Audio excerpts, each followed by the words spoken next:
fucking S. The U-I-S. The U-I fucking S. The U-I-S. Welcome to the U-I-S. 2 minutes, start count. Cut. Welcome to the U-I-S.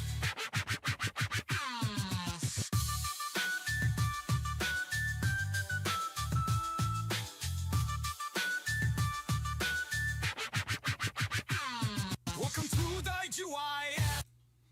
Hello, everyone. Welcome back to the UIS. Very red tonight. Very socialist. Very Soviet. Heretic, I think it's just me and you. I think I scared everybody off. You know? Quit taking Zoloft. Next thing you know, I'm flashing guns on stream. May have scared everyone off. That's all right. Because I give no fucks. Now, Chato is going to be jealous, of course. He's going to be jealous that he missed this. Because we just looked at this last night. And I got connections. I can get shit in less than 24 hours.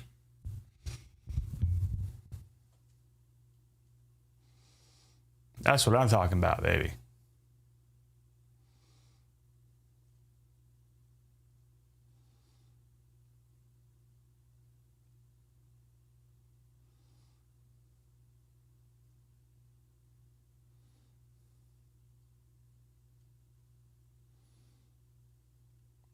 So I'm not sure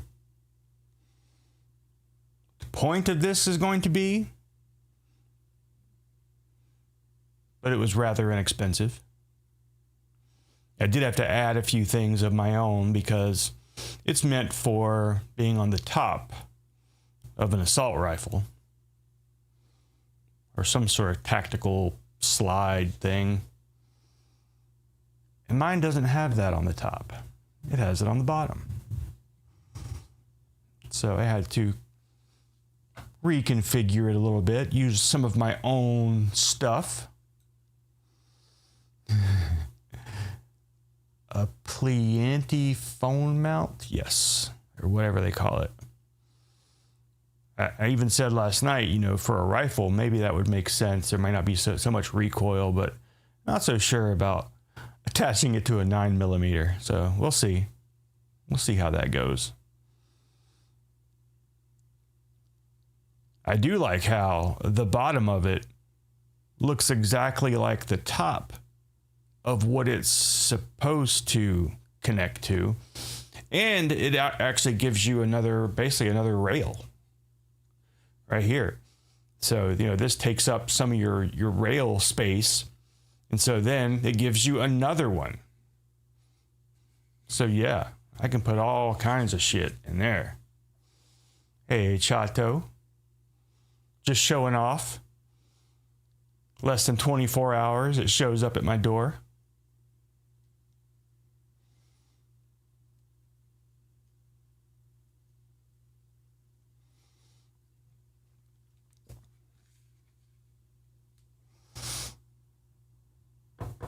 So anyways, puts bayonets on all his pistols. You know, I never spent a whole lot of time in academy sports. It's probably a good thing because that would be, you know, more broke than I am. But they had like Chinese throwing stars. They had throwing cards that are made of metal. You can practice and try to pretend you're Gambit. They had what they called was a machete, but it's a fucking sword. It's sharp on both edges, and it's got a handle like it's a sword, not a machete. And they have some fucking spear. Some composite material on the hilt, or whatever they call it, the pole. And a big-ass piece of metal at the top. Crazy.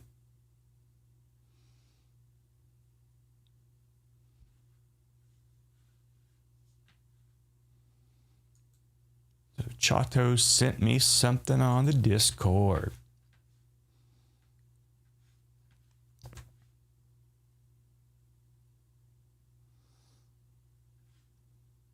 See what we got.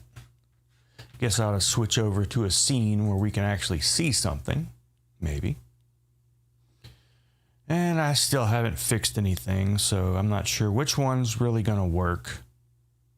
We'll go with this one, which I think is going to show a bunch of me. Yep. Or a bunch of something.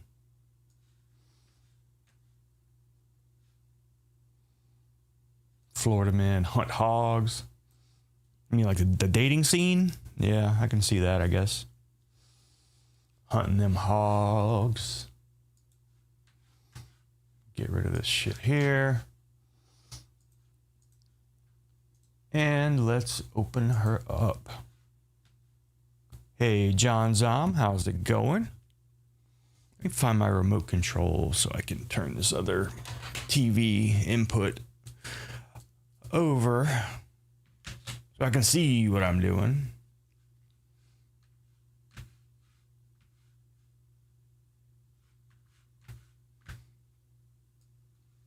So the only thing you're missing now, of course, is the phone mount.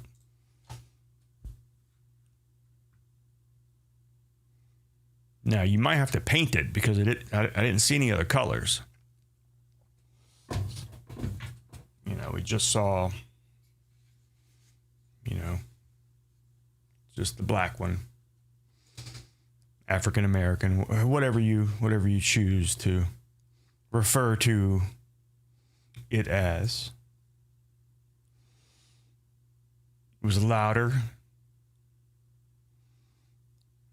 I guess you need more suppression. Do the old, what's his name? Robert De Niro in Godfather 2 and just wrap towels around it. You can at least start a fire. So, John Zom, since you may have missed the beginning, I've gone insane. And so I've strapped the phone to a gun. Usual stuff. Probably not the gun that they envisioned it being put on, but that's all right. Get the Gatling grip. There you go. Yeah, I keep toying with the one that's on Palmetto, but I'm not going to do it. I'm going to wait until something else, something better, is cheaper. Suicide live stream attachment. There you go. You mean the sewer slide? Always defaults right to the Beretta.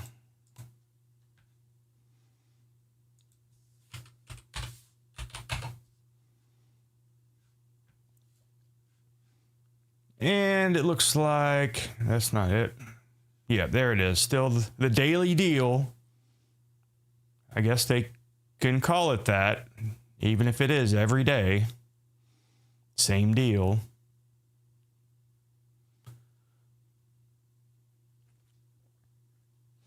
Now that's not bad right there. You got 2 for 1.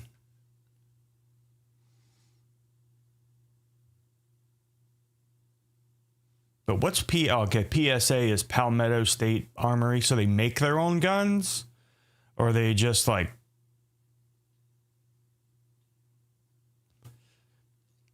universal parts? They just built it?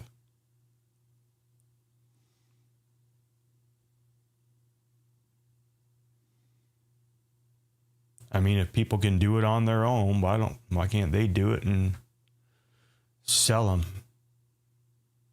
I think AP was doing some shit like that, I believe. Like making his own 3D printed parts. That's why he walks with a limp, though. So, shot himself in the foot. I've heard Wyoming is a very open place for guns.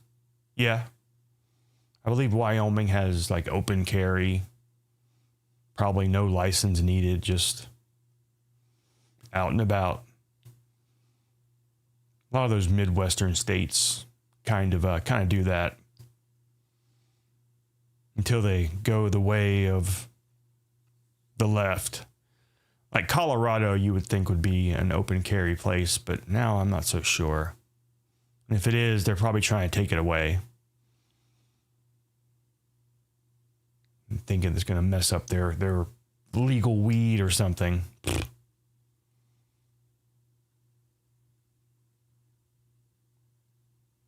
But yeah, Casper, Wyoming with Cobes.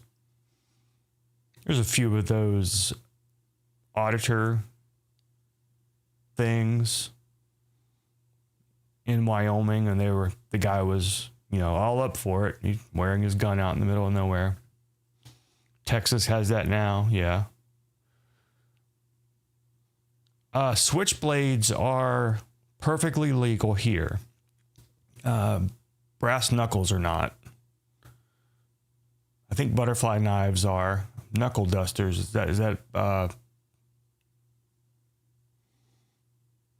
that brass knuckles? Because those are still illegal here. But all the others, perfectly fine. I want to look at that. See if they... Let me see. I mean, there was some Smith & Wesson. Here it is right here. You're telling me that is a machete. No. That's a sword. I kind of want it. It's definitely not a machete. I have a machete. A real machete. Crocodile brand or alligator, whatever the hell. Investing in some empty land. There you go. I mean, especially if you want to get away from the hustle and bustle. I mean, there's like one person for every square foot or 10 square mile. I don't know. The population's low. Population's going down in America anyways. I'm not sure why that's a problem, You want one, Chato. Don't lie. You want to get one and attach it to your AR. So SOG, that was the brand that had the other thing as well. SOG, yeah, there it is. Nightshade boot knife. So yeah.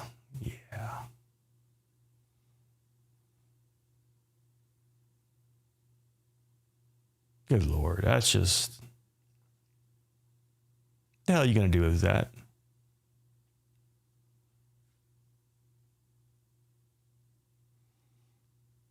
Restaurant kitchens, knives are tethered to the tabletop. Damn.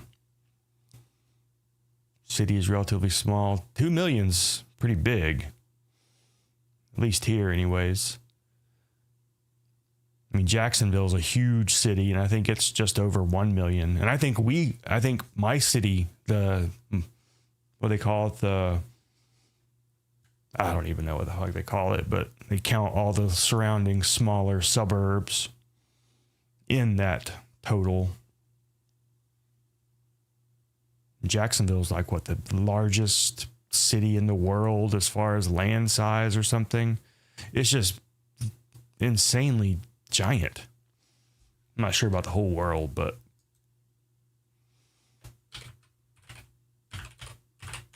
Jacksonville, largest city, is the largest city in Florida by land area and population. Also the largest city in the United States in terms of land area, making it 874 square miles. And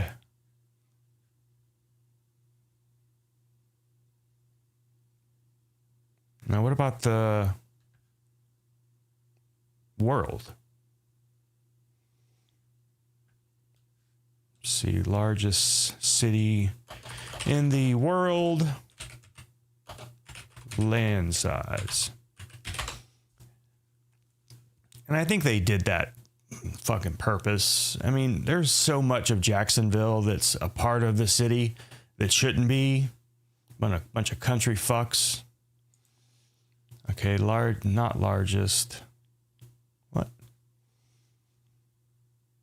Okay, it's not the largest city in the world. Okay, well, I want to know what is. What is the largest city in the world by land size? What? How can it be New York when it just said that it's the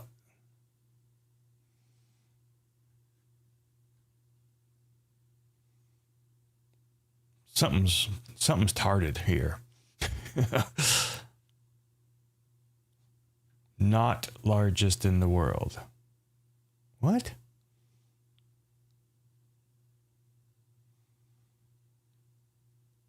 Talks about the contiguous United States by land area.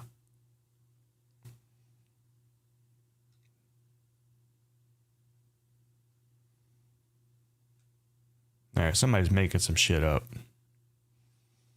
There's no way New York City is 5,000 square miles compared to how fucking giant Jacksonville is. They're insane. Oh. All right. Yeah, it's like right here, comparing the city boundaries of the Florida's two largest cities. Same scale. Look at the size of Jacksonville compared to Miami. It's huge. This little shit right up here in the upper right-hand corner, that's me.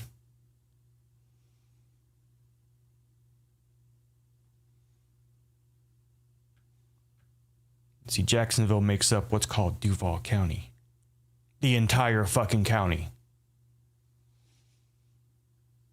Most places have a police department and a sheriff's department.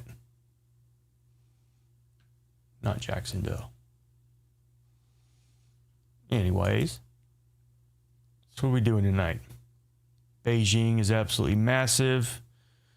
Especially the cities like Beijing and even New York City, how it's just wall-to-wall city. And Jacksonville is not that. I mean, there's like a very small portion of Jacksonville that's actually a metropolis. It's like right here in the middle. With their weird-ass river that flows north.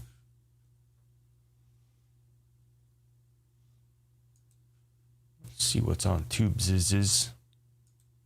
So there's, of course, been some more idubbbz stuff. There's always more idubbbz stuff. It keeps getting worse. idubbbz's wife just got exposed.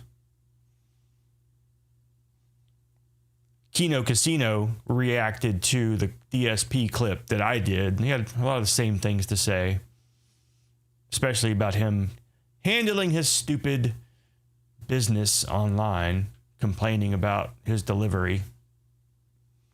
You know, why don't you take care of this shit offline? Instead of bothering every fucking body with it. The ripping and tearing. Whatever city your mom is, largest by mass. Sad thing is, my mom weighs like 100 pounds now. It's not good. The women in my family are always very, very like tall. So for her to be 100 pounds, not good. Welcome back to the... All right, this guy's a little weird. This Pegasus guy. Apparently he's an Asian streamer, but he sounds like he's straight out of America.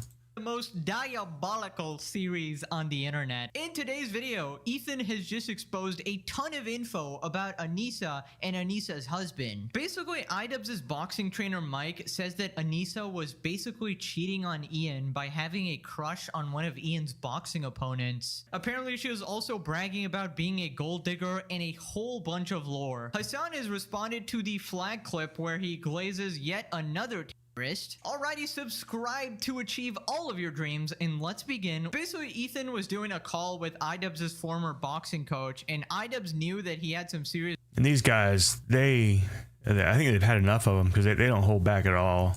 dirt on him, so he started panicking. idubbbz panic texted his former coach before he called into the H3 Exposed show today.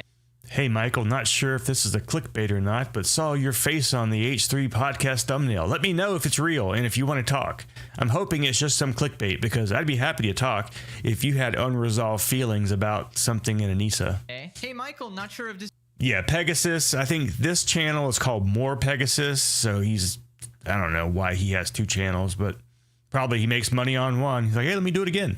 Is clickbait or not, but saw your face on H3 podcast. Hey, family. Hey, Roddy. Let me know if it's real and if you want to talk. I'm hoping it's just some clickbait because I'd be happy to talk. I don't watch much of his content except for the few idubbbz things that pops up and Hasan. That's about all he does, I believe. And, you know, most other people, when they get into Hasan stuff, they want to get too political and too really into it, where this guy just kind of makes fun of them a little bit. So I appreciate that. Feelings about Anisa. Lamau Anisa used idubbbz's phone to text him. Unresolved feelings. This guy snorts. Yeah, slop tuber, and he's proud of that. He's proud of that, but he is also in the same, I guess, content as Asmongold. Of course, Asmongold is much larger, but you know, it's definitely not the worst thing in the world to be. Your estrogen for sure. Alrighty, let's start with the clips. Mike, idubbbz's former coach, reveals that Ian and Anisa flew out a bunch of influencers and paid for an entire hotel for 300 plus of them, plus parties during... And they talk about that Froggy Tonic person who, I guess, caused a lot of this problem. They flew him out from France, along with their entourage. Creator Clash 2. And you wonder why it made no money. No, and Anisa nothing. did, in fact, pay for Hasan and all of his Now, I'm not going to say that these people are the reason why I want to attach phones to guns.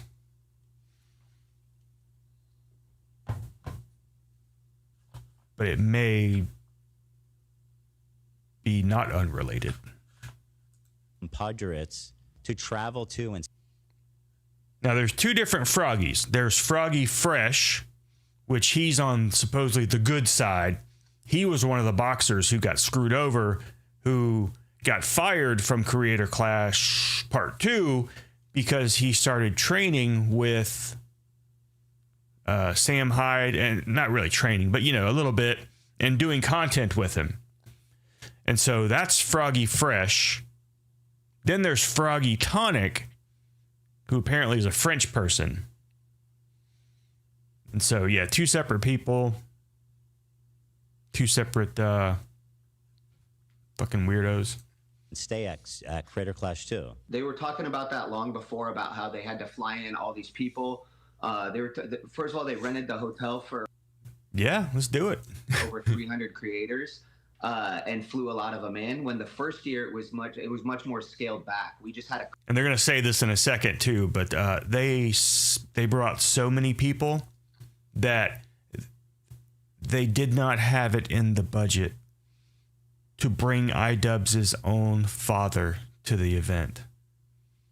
I mean, yeah, sure, they fuck everybody over, but yeah, it looks like Anisa's fucking her own husband over.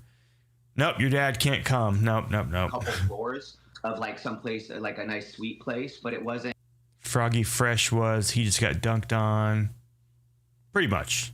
Yeah, there wasn't really a whole lot with that. Although they recently came out and dropped his wife dropped the contract information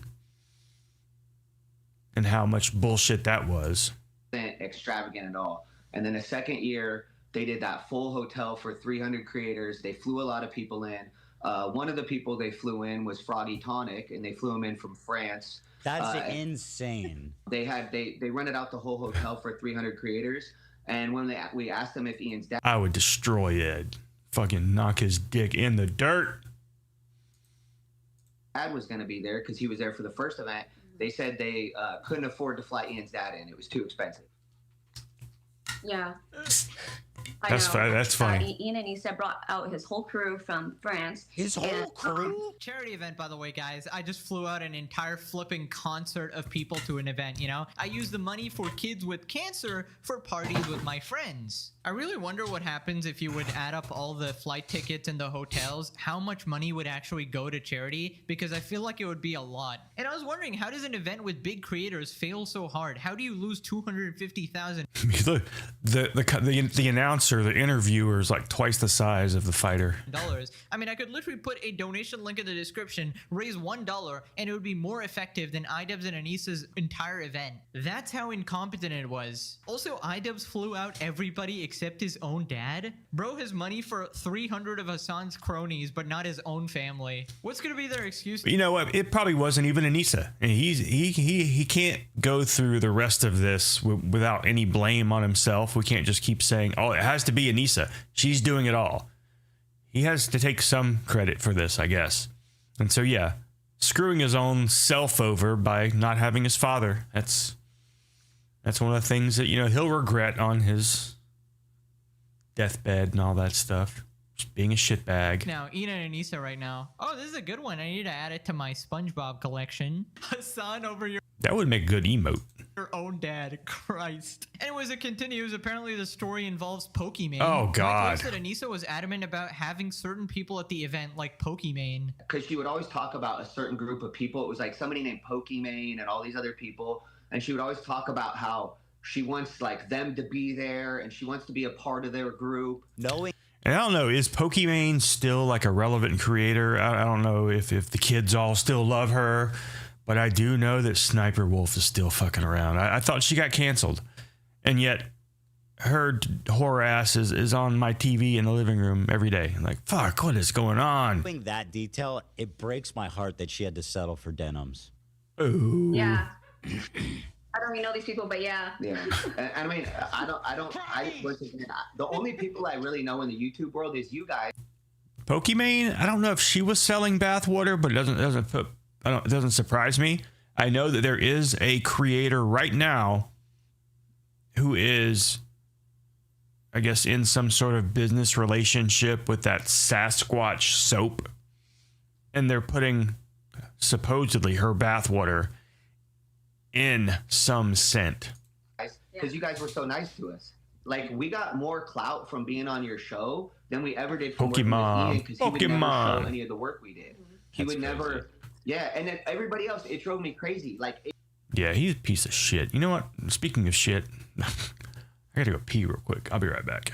I'll go ahead and play this. I've already seen it. AB would shout out his coach, Wale. Wow, dude, idubbbz is such a greedy piece of trash, refusing to share even a smidgen of clout for somebody literally helping him out a ton. Bro, I just don't get this mindset. It really seems like they're the most selfish, narcissistic people ever. And I'm so glad that Mike has come out talking about this, because it really connects the dots about what kind of person idubbbz actually is. And of course they wanted Pokimane in, bro. She would fit right in there. Literally the most fake, pandering person ever. It was never about charity. It was always a ploy for Anisa to establish industry connections in the streamer world. She wanted to be part of the poggers community so bad. It makes sense. She's a washed up streamer that's only known for being Ian's wife and being an influencing factor for a career's end. When you're 500k down 2 weeks before your event, if you're a broke boy, just say so. We'll get to this part. Now Mike talks about why he got fired. Because then we went back to the hotel and then they were eating at Denny's and they said, we need to have a meeting. So I have to go to Denny's.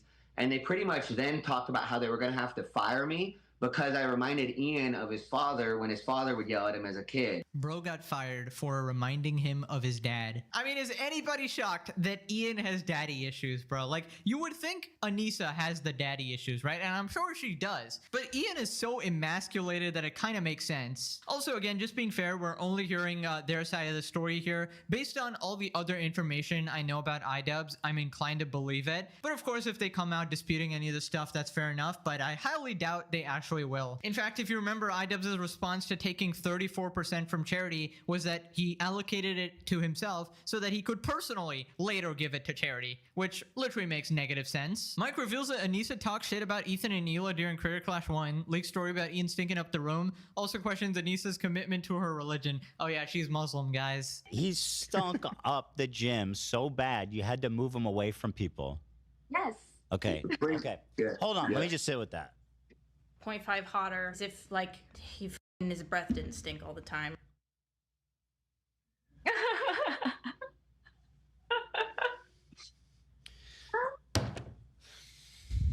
Yeah. Another question. I heard that Anisa was talking shit about me and us even before Creator Clash 1. She had said that she didn't like associating with you guys for some reason, but then like you had been doing better or something, so they were happy to go on your show. But yeah, she definitely had mentioned like something about you and Hila, and like, or maybe it was just you, but somebody had done something that had offended her at one point. I'm so sure. She thought, yeah, so she felt like you guys weren't like good people or something. But then once you could do their show, but she loved AB and Lena. She always loved them because she would be like, they're Muslim and I'm Muslim. Yeah, it's and I was like, everything you do is haram. Like nothing you do is. I have Muslim fighters. Yes. They pray 5 times a day. They don't touch women. Like besides your wife. They're a couple of them are from Dagestan, right? And in Dagestan, you're not allowed to shake a woman's hand. Like, but they put their hand on. They're very respectful, right? Ah, yes, Anisa, the devout Muslim, literally goes against every practice ever. Literally made a video saying why I left Islam. Literally said that telling her dad she wasn't religious was the hardest thing she ever had to do. Literally makes an OnlyFans posting lewd pictures. She found out she's like 8% Arab because of some random online test, and then she went with it, bro. You can't be serious. Also, didn't her husband tear up the holy book? Dude, you'd be like executed in some places for that shit. Mark my words, that woman is going to ruin his life, Sam Hyde. God, how bad does he smell? At first it sounded like he just had some body odor, but now it's like he's some kind of insane homeless person. Is it because he shits himself? I'm watching it right now. There's a brutal destruction of their fake social media characters and actually revealing their private true beings. I thought calling him a cuck was a joke, but I'm starting to think that he actually enjoys domination and humiliation by her. Anyways, now Harley joins in, and he has the same background as Keemstar. Mike alleges that Ian and Anisa were negative 500k weeks before Creator Clash 2. They would still spend money on the after-party award show. To dress nicely for the gala, that there would be pictures and such. Yeah, we found out it was a red carpet event that they flew Getty Images in for. So they straight up flew Getty Images to take pictures for the event. Say when we asked them about it, and I said, hey, is there a gala? And they said, oh, you guys, don't even worry about it. You don't have to go to that. And I said, what? This is what Anisa said. And I said, what? And I said, well, some of the sparring partners got. Oh, what's going on? This narrator sucks. Who, Pegasus? Say there's not a whole lot of people who cut this stuff in a way that gets you right to the good shit. Got invited. And she said, I don't know how they got on that list. They weren't supposed to be on the list. And in my mind, I'm like, Ian had invited them. He sent them the email personally. What right? a disgusting. So back from the bathroom break, you know, I was going to take some video, but I didn't. My phone is attached to a gun right now. Kind of femboyish, maybe. But I went to the kitchen. I couldn't find a butter knife because I needed to try to, you know, get myself started like an old ketchup bottle, but I couldn't find one. So took a little longer. Human being she seems to be. I'm sorry. Oh, she didn't want any of us there. She only wanted like creators there or people that would. Oh, chat's off? Shit.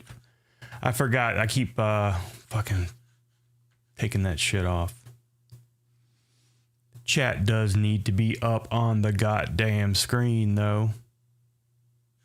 Make her feel like she could get more clout. There Of it course, is. you're only invited to the gala if you're on the approved Ian and Anisa list, right? You must either support terrorists or be a fake piece of shit. If you're actually a good person or someone trying to help, you're just not invited. I don't know about you guys, but I feel like you should have a ton of respect for, you know, your boxing coach. You know, someone taking the time to help Stick you a train, fidget and, you know, sort of spinner. risking their reputation for you publicly as well. I'm actually shocked. Like, I knew. But yeah, so much stuff has come out about these guys. There's no way they can recover. And his next thing, I think we've talked about it, how he's going to be doing the bad unboxer again, where Anisa personally approves all the things that he receives, which all you do is submit ideas. She buys them. And there's also talk of more nature videos. knew they were bad, but this is just lacking basic human See, look at that fucking Iron Maiden shirt. The bitch should be beaten. decency. So she told us we didn't have to come to the event. She doesn't know why we would want to be at the event. And I said, what's the event for? Yeah. And she said, and it's an award show. And I said, what are the awards for? And she said, they're awards for the boxing. And I said, why wouldn't his coach want to be there? Why wouldn't his team want to be there? I was like, that makes no sense. So everybody else, all the other coaches I talked to, I said, hey, did you guys know about the gala? They said, yeah. I said, did you bring a suit for it? And all of them had freaking like 3-piece suits with like kerchiefs and everything. I had sweatpants.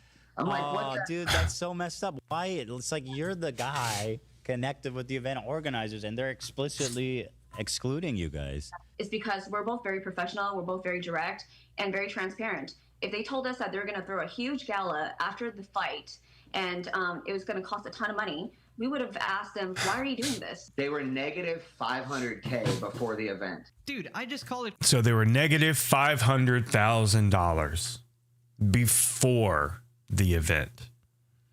But hey, at least they made up half of that, right? Because they were only $250,000 in the hole at the end of it. Yikes. quits at that point, you know, use some of that party money to pay for their charity at least. But the guy, you can hear his voice. He almost sounds like a little bit Latino, but he's Asian.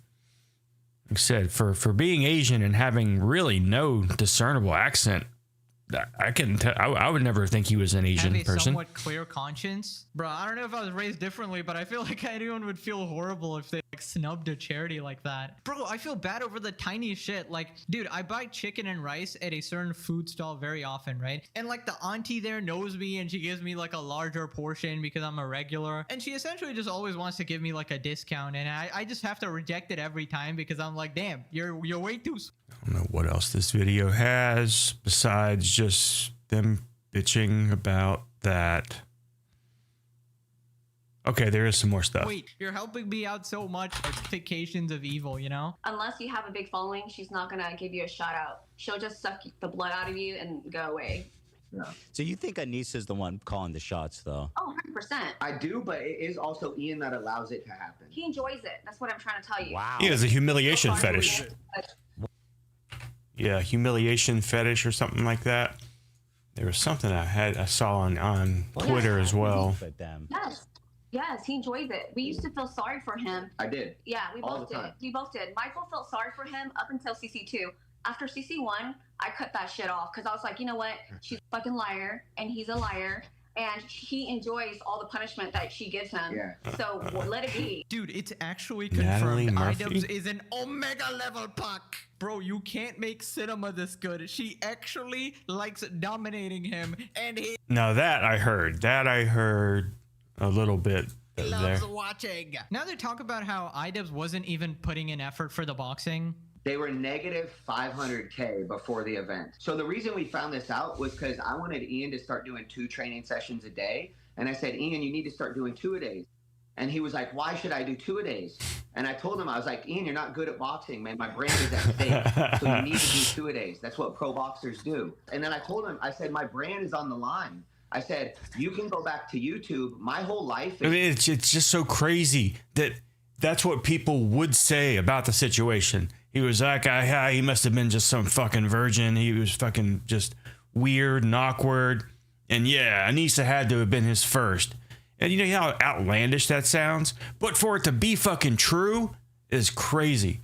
fighting and coaching fighters. And I'm like, so if you don't have a good performance, that's going to look bad on me. After the first event, for the first event, he didn't do any of his cardio. So that's why I ended up gassing out so bad. I mean, of course, idubbbz wouldn't care about someone else's reputation. He obviously only cares about himself. I think you owe it to your trainer to do your absolute best, especially for a big spectacle like this. Obviously, nobody expects you to win, but just attend the training sessions, give it your all, so it doesn't look like he's a shit trainer or something, you know? I think I know the problem. I think idubbbz was only 31 at this time. He obviously unlocked empathy at 32, guys, remember? Now, apparently, Anisa was ordering Ian around like a dog.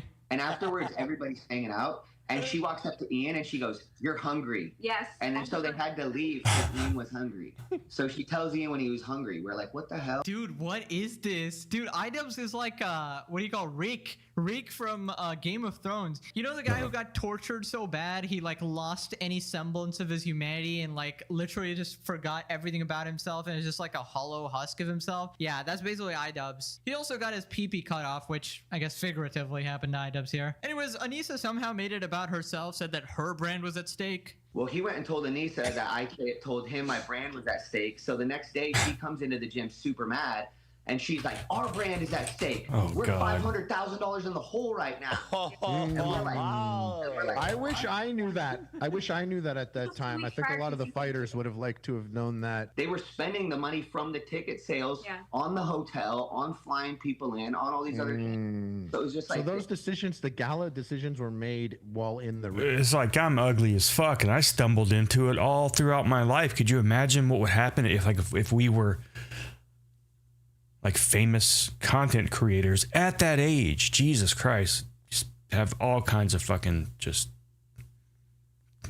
created new diseases probably. Red. And then he says, "We lost money, but I don't regret throwing the after party." Dude, throwing parties when you're 500 Just because he said that he had to have the after party because he had to decompress. 100K in the red and not even regretting it. That is insane. And Anisa making it all about herself is the least surprising thing. But now we get to the juicy part. Apparently, Anisa was cheating on Ian. She was like crushing on another guy. No, She don't was say hitting crushing. on one of his sparring No, nobody should ever use that word, crushing. Because you know who uses that fucking word? partners and was Cobra. obsessed with him and gave him a VIP pass to the event. A lot of his sparring partners got the passes, but she definitely had a big crush. And was it last night we talked about Donut Operator? Or was that was the night before? Donut Operator, idubbbz, all that stuff. There was some more stuff on that too, where idubbbz responded to that podcast. And even Anisa did, and their takes are just so shit. On one of the guys that would come in and spar with them, because anytime they would spar, she would just be super into it and watch every moment. And then, even if he would like beat Ian up, she'd be very into it. And then, I want to say that, I want to say that before.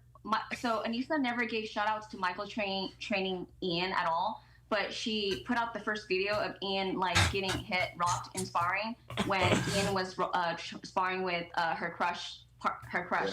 Yeah, it was our friend Gabe. She shared it. And we have a clip too. You guys can. Now she was also trying to fuck one of those fighters.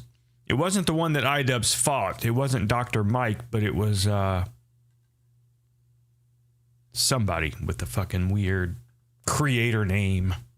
I would call him Gorgeous Gabe. There's no shot, bro. She was crushing on another guy who was actively beating up Ian, like punching his face in. Dude, I told you guys, he's the ultimate puck. He loves watching. He loves watching from the puck chair. And once again, I'm just saying, if something comes out involving Hasan and Anisa, I'm just saying.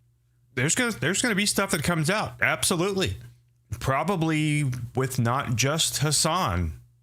I don't mean like different times. I'm talking about at the same time. With some of his terrorist friends, some of maybe Denim's, which I'm looking at a tweet right now of Anisa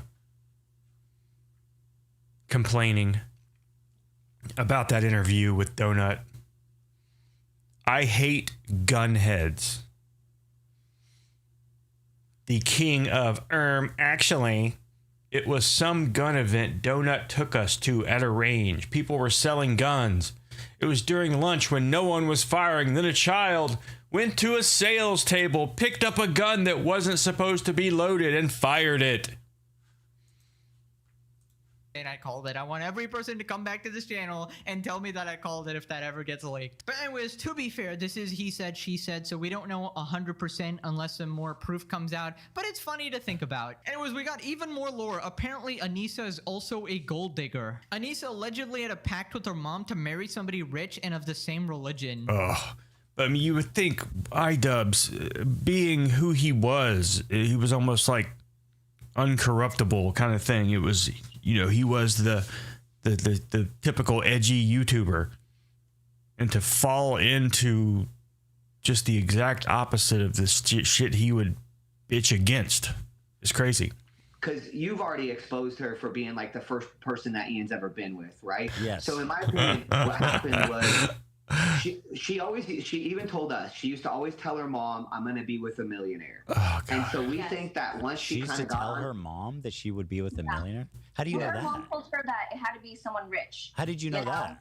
Well, she told she us. would tell us that. It was, I remember exactly. It Jeez. was when we were in Vegas going to the other podcast, and we were inside the Uber, and we were with Ian and Anisa, and Anisa said that like her mom only had two expectations for her to marry someone that was rich and also to be of her religion, right? And so she said that Anisa goes, well, I mean, I didn't get someone that was of my religion, but at least I got one part of it right. It's okay, man. And what was that? It was Idiocracy, that doctor guy. It's okay. My first wife was tarded. She's a pilot. He's rich, and then she like laughed about it, and then he was in the car, and you could tell he was bothered by it. I was bothered. Who wouldn't be bothered by that? Dude, if your girl tells you she literally married you just for money, that is not a good relationship. She just admitted she's a gold digger. She doesn't even care about God, she really does look like Kat right there. Just straight trash. your personality, your values, or you as a person. She was using you as a checkbox. Like, oh, I need to marry a She looks even worse there. Oh, wait, that's idubbbz. Never mind. millionaire. I guess idubbbz will do. I mean, heck, he even lets me bang other dudes while he watches on the puck chair. What a deal. We got the 2-for-1 special. Then we have this crazy story about Kate here. Kate shares her tragic story about being a child bride and how Ian and Anisa ignored her when she asked them to help and then came back later. She was a fucking child bride. That is insane. And apparently this happened in America. When they needed help from her. I'm a child bride survivor, and at the age of 12, I was put into a child marriage. Jesus from the time I was 12 Christ. until 23. Within my child marriage, I had two Preacher's kids when I was son. 15 and 17. I always found that the preacher's kids were always the wildest ones, especially the girls. And this happened in America, okay? And Ian and Nisa are well aware of my story because I've had them in my home. They've seen my kids and everything. I gave my public testimony to support the bill, and I was on Seattle Times and television and everything. And I reached out to Ian and Nisa, and I asked them if they could help, share the information, because it was really important to me that this bill pass. And they just both left me on red. But guess what? Today, when they saw the highlights on Ian's story that we were going to be on here, Ian and Nisa was texting me and Michael, and they were like, they ignored us when we were like, God, they're fucking scumbags. Now all of a sudden, yeah, they're texting both of them. Oh yeah, we'll help. trying to fight child It marriage. was years ago. But then when they found out Are they pro-child marriage? They're pro-child marriage. Take a hard stance. Makes one begs the question. Dude, this is some evil shit, man. Now I'm starting to understand where idubbbz got his empathy from. When you're married to someone as evil as Anisa, I mean, this is the result, man. God, look at that. What an absolutely horrid person she is. Can you imagine getting left on red for something like that, and then later they have the audacity to message you on top of that? Like, ignore. Yeah, I got some stories like that. I got some stories about some unread stuff. I'm not going to share them, though. Ignoring your previous message about wanting help about this really pressing issue. My bad, didn't see that, but now I need your help. Just don't expose me on Ethan's stream, guys. No clout to be gained, that's why. That's after why. this, Ethan actually donated $5K to them as compensation was because good. idubbbz is obviously too cheap to pay them. It's the same amount that I was supposed to receive as bonus from Ian and Anisa, but never got. It's not right that he stiffed you guys. I mean, this is a great move by him. Now, apparently, He does that still a lot, gets I worse. noticed. Anisa was getting her I mean, I'm sure he's not doing it just from the kindness. He's doing it to, basically felt idubbbz, and he's done it to other creators too, where he pays people who Other people didn't. Boobs removed during Ian's training arcs, preventing him from training as much. I didn't know that. Before, That's fucked up. He was supposed to start training for his fight camp, right?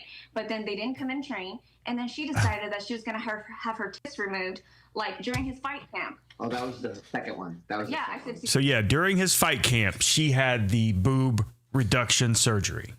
Perfect time. Yeah. You're training to box. You're not supposed to be screwing around, all that stuff. I need you to take me my was it optional surgery or elective surgery? What? Why? I guess. What was she saying, that it was uncomfortable or something? I mean, it probably hurt her back. I mean, Yeah. God's sake, what are you doing? She told me that. I do that in the first place. Yeah, I mean, she always blames it on everybody. She blames it on her doctor. She told me personally that she wasn't too sure about it, and then her doctor told her to go too big, and now she's not happy, and she's gonna get it taken out. But it's like, out of all the times that you could have done it after CC1, So you're saying you're saying she did it during training camp? Yes. Lisa's gotta be like this mini devil sent by some evil force to just ruin Ian's life in any way possible, bro. Wasn't there a story where idubbbz missed one of his like? Yes, he did. Now, who is that right there? Is that, or is one of these guys How To Basic? Because I don't recognize this guy in the back or this guy.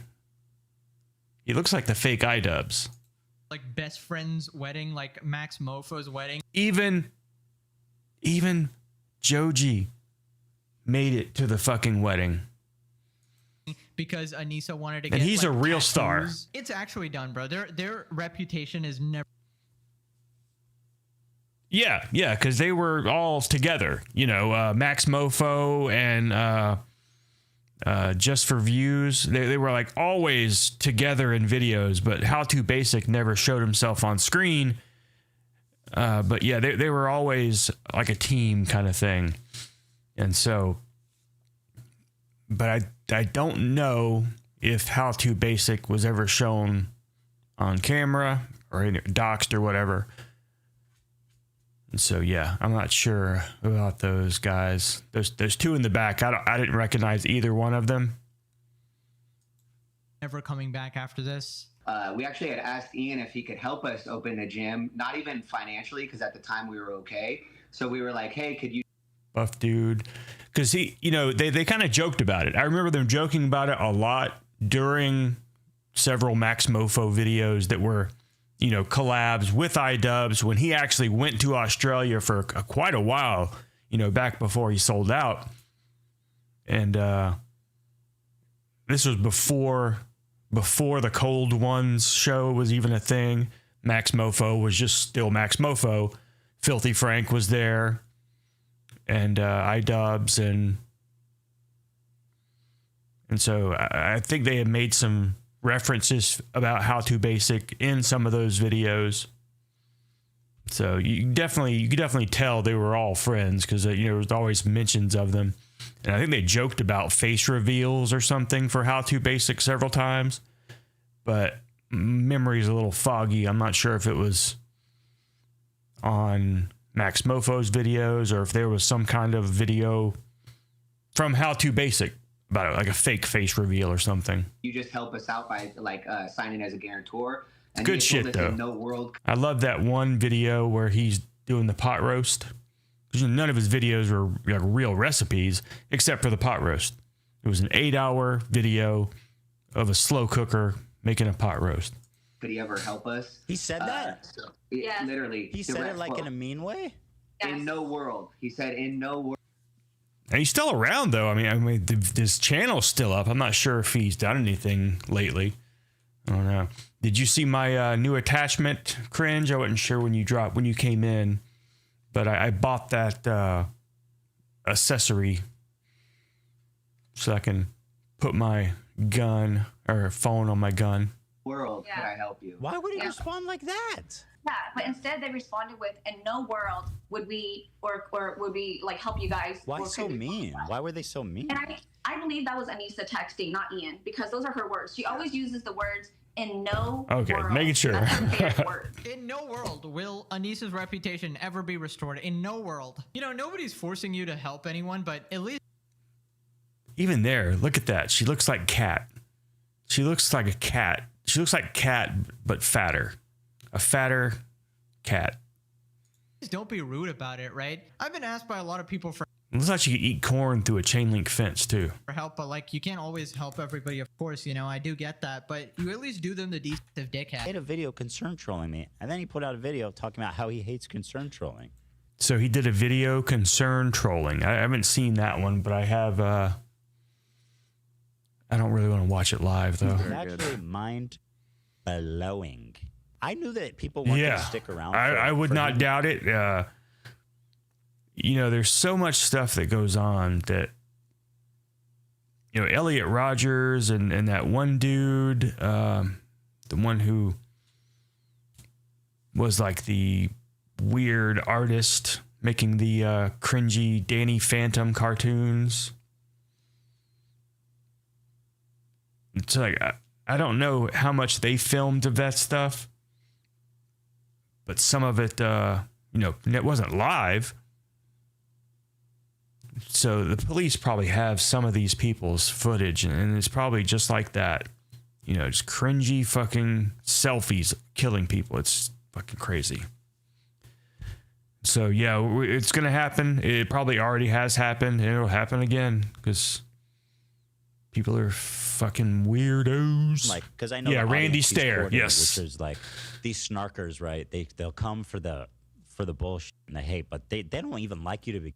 The New Zealand one was gnarly as fuck. He had a GoPro strapped on him. Ooh. Again, they're not gonna watch your dumb content. This dude Cameron F305 who made the Do not concern troll in the comments. content cop parody about Ian, and he got more views. Which is what that one guy, I guess, supposedly was doing to DSP that made him freak out about being an alcoholic. He was concern trolling. Than Ian's new video. Oh yeah, definitely stay for the stream. But I'll take a look. I have that one video of that Georgia. I think he was in Georgia. He was a veteran.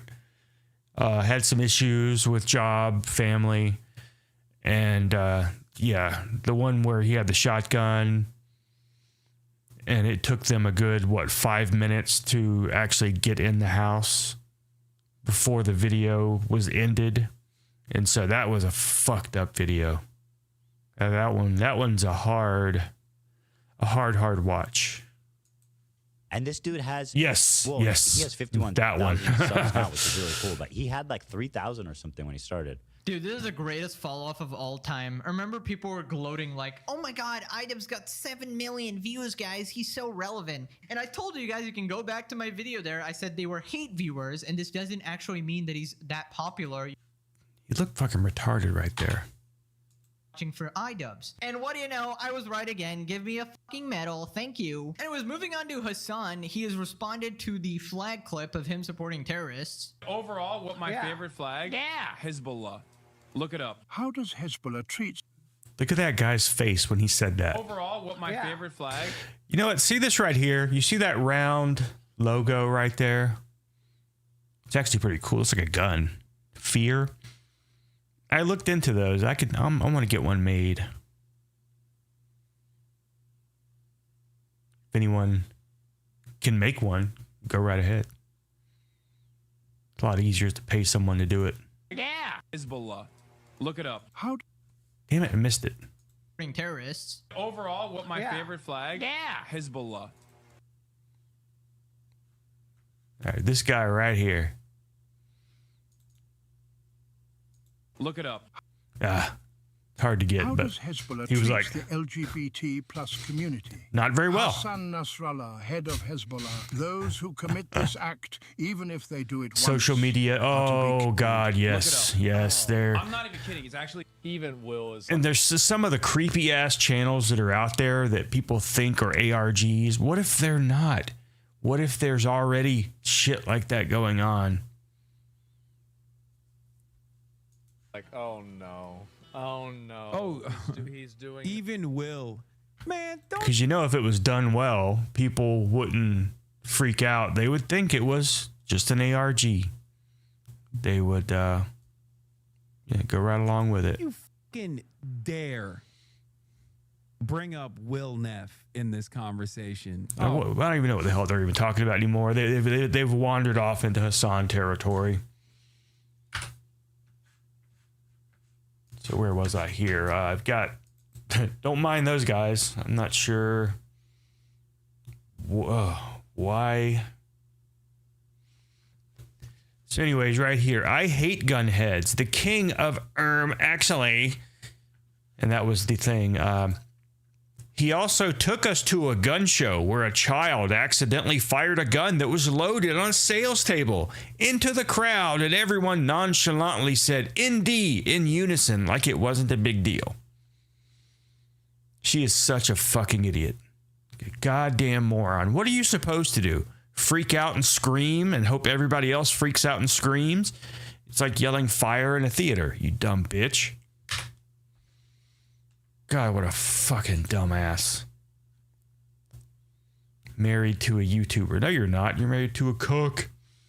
I'll say this is that Brandon guy. This is not Donut. This is the other guy who was there. The one that kind of looks like Donut. I was going to set the record straight, but turns out she preemptively blocked me.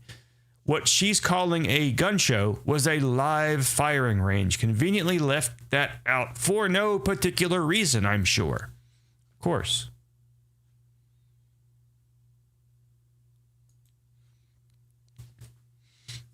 Oh, and so, yeah, the ND, I guess, means, negligent discharge. It's like when someone yells that, it's supposed to calm everyone down so that they don't think that there is an active shooter or something like that. Yeah, typically you don't, yeah, have a gun range at a gun show. Gun shows are typically in places where they're having other things happen. Very gun unrelated kind of thing.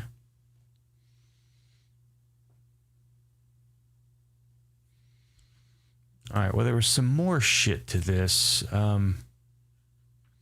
because idubbbz responded as well. How do you spell? Because I-C-U. Is there a C and a K and how many Z's?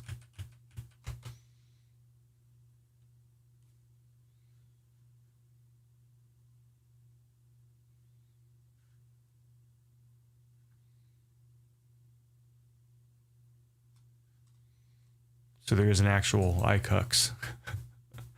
Content cuck. All right.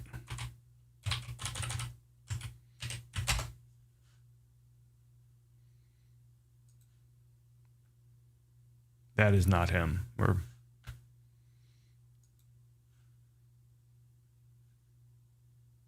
They don't see. Yeah, here either.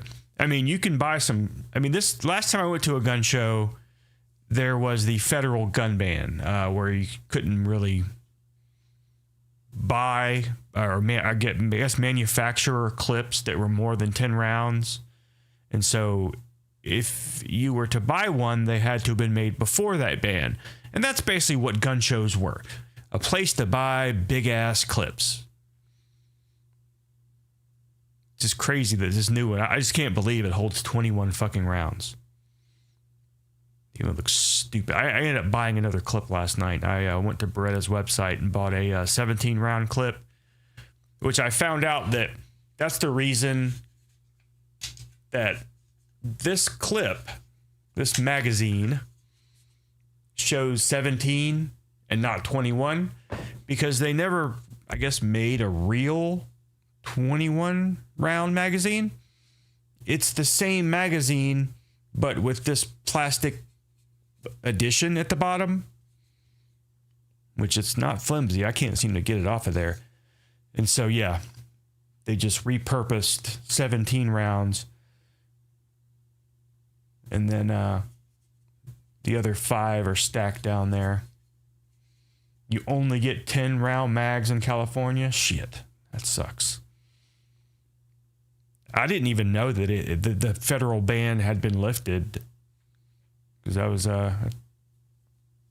before I bought the Beretta, I was talking to some gun clerk at Academy Sports. That's when I found out that there's no limit. It's like you could have a stupid looking 100-round clip if you could get some fucking weird banana clip going. So anyways.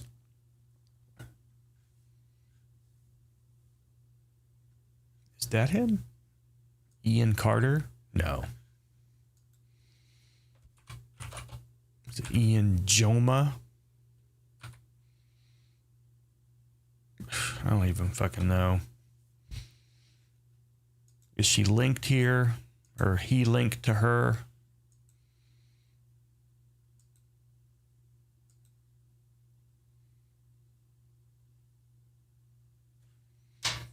Anisa the Greasy. That's perfect.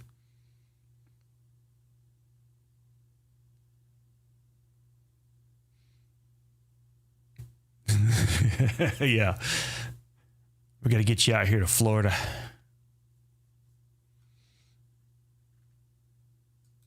Okay, so let's see. You know, she would think she would tag her husband since she's married to a YouTuber. That's her entire identity. Where is your piece of shit husband? Come on. It's just funny how she hates gunheads, and until you fucked your husband, he was one. Maybe one day he'll realize that the guns were better. Ugh. Gross. Jesus Christ. Look at that. Yeah. Yeah. Floating Florida, especially if you stay to the north. I can't suggest anything central or below. And, you know, the coast, if possible. Depending on, you know, what you're into. You know, if you're on the downside, you know, trying to live a peaceful life and retire, the West Coast would probably be a good idea. East Coast, you know, is a little younger, I guess. It's time for your pegging. That's what she said. Gross. It's fucking disgusting. Where is your disgusting husband? Look at this. She just can't. She has like some kind of like obsession with H3.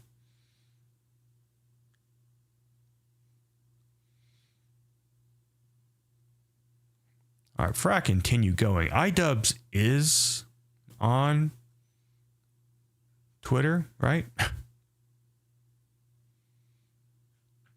Jesus.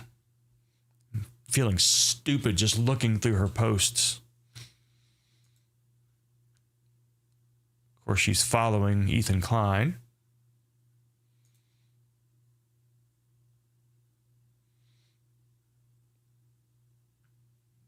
Peaked interest, Nexpo, verified followers.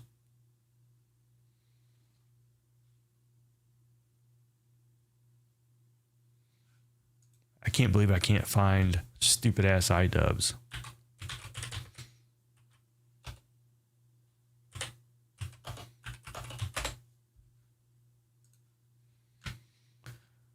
That was a lot easier than I...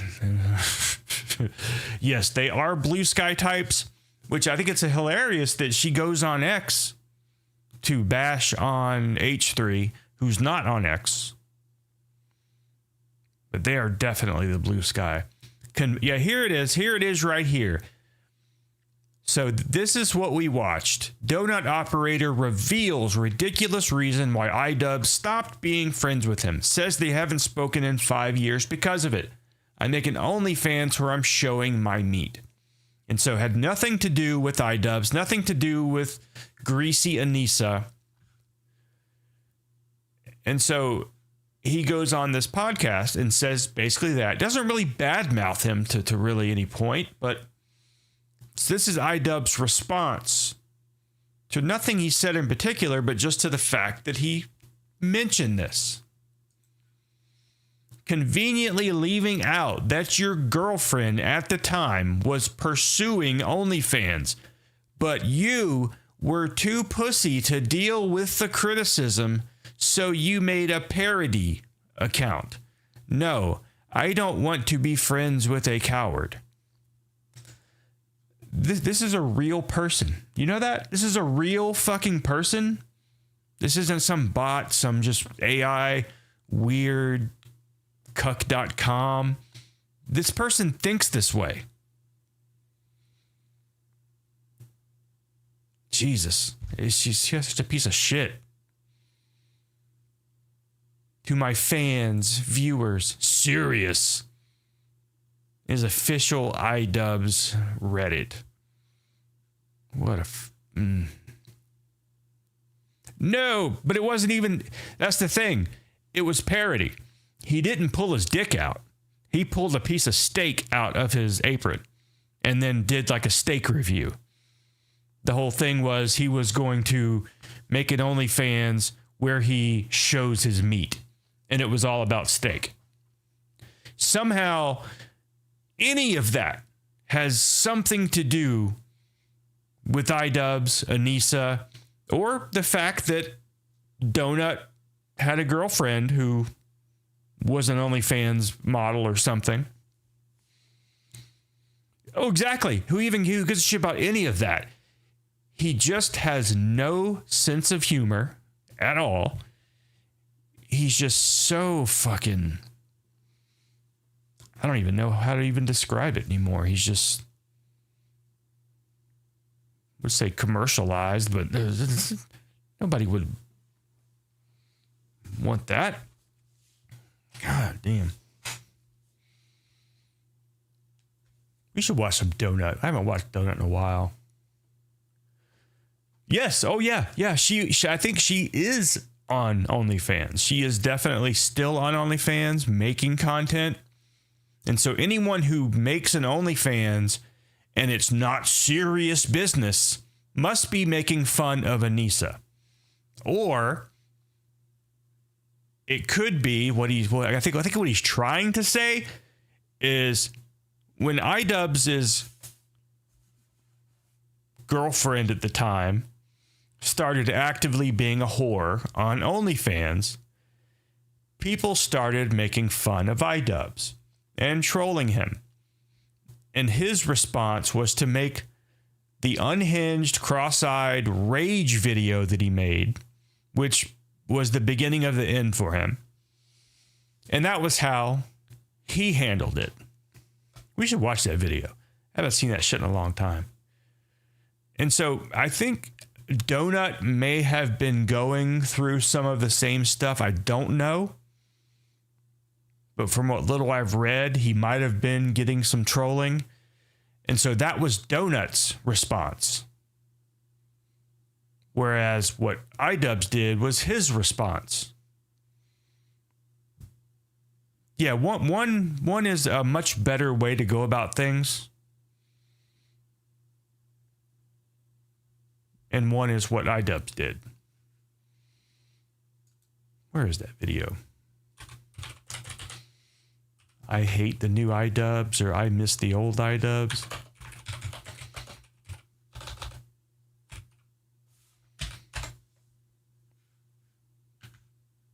Yeah, I miss the old idubbbz from 2 years ago. This is not it. This is not it at all.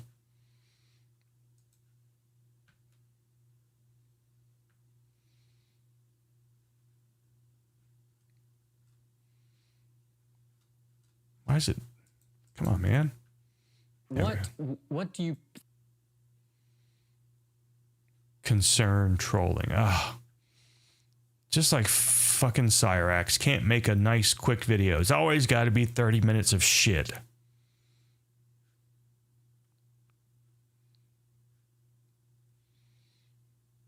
It's, they were pointing out in that last video how this concern trolling at the time had 200 and something thousand views, and now it has 300,000 views. That Cameron person who made the new content cop and then made the follow-up content deputy,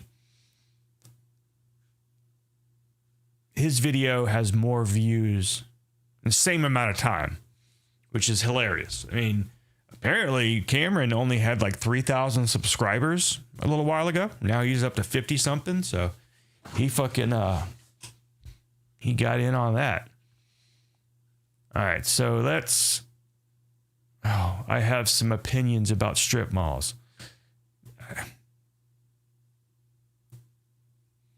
Oh my God. I don't think I've ever seen these. Obviously, I'm going to watch this shit. But I didn't even know this is just fucking trash. I can see it right now. Ranking playground equipment. Is that even him? Oh. And even this, discovering the most epic influencer brand. And he's got H3 podcast on some cookies. Always trying to just suck off of Ethan. All right, where is it? You're hiding from me? Okay. I think he took it down.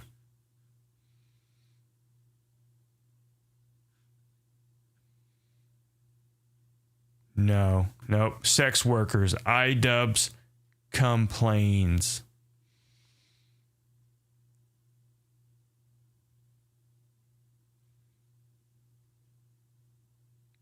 God damn.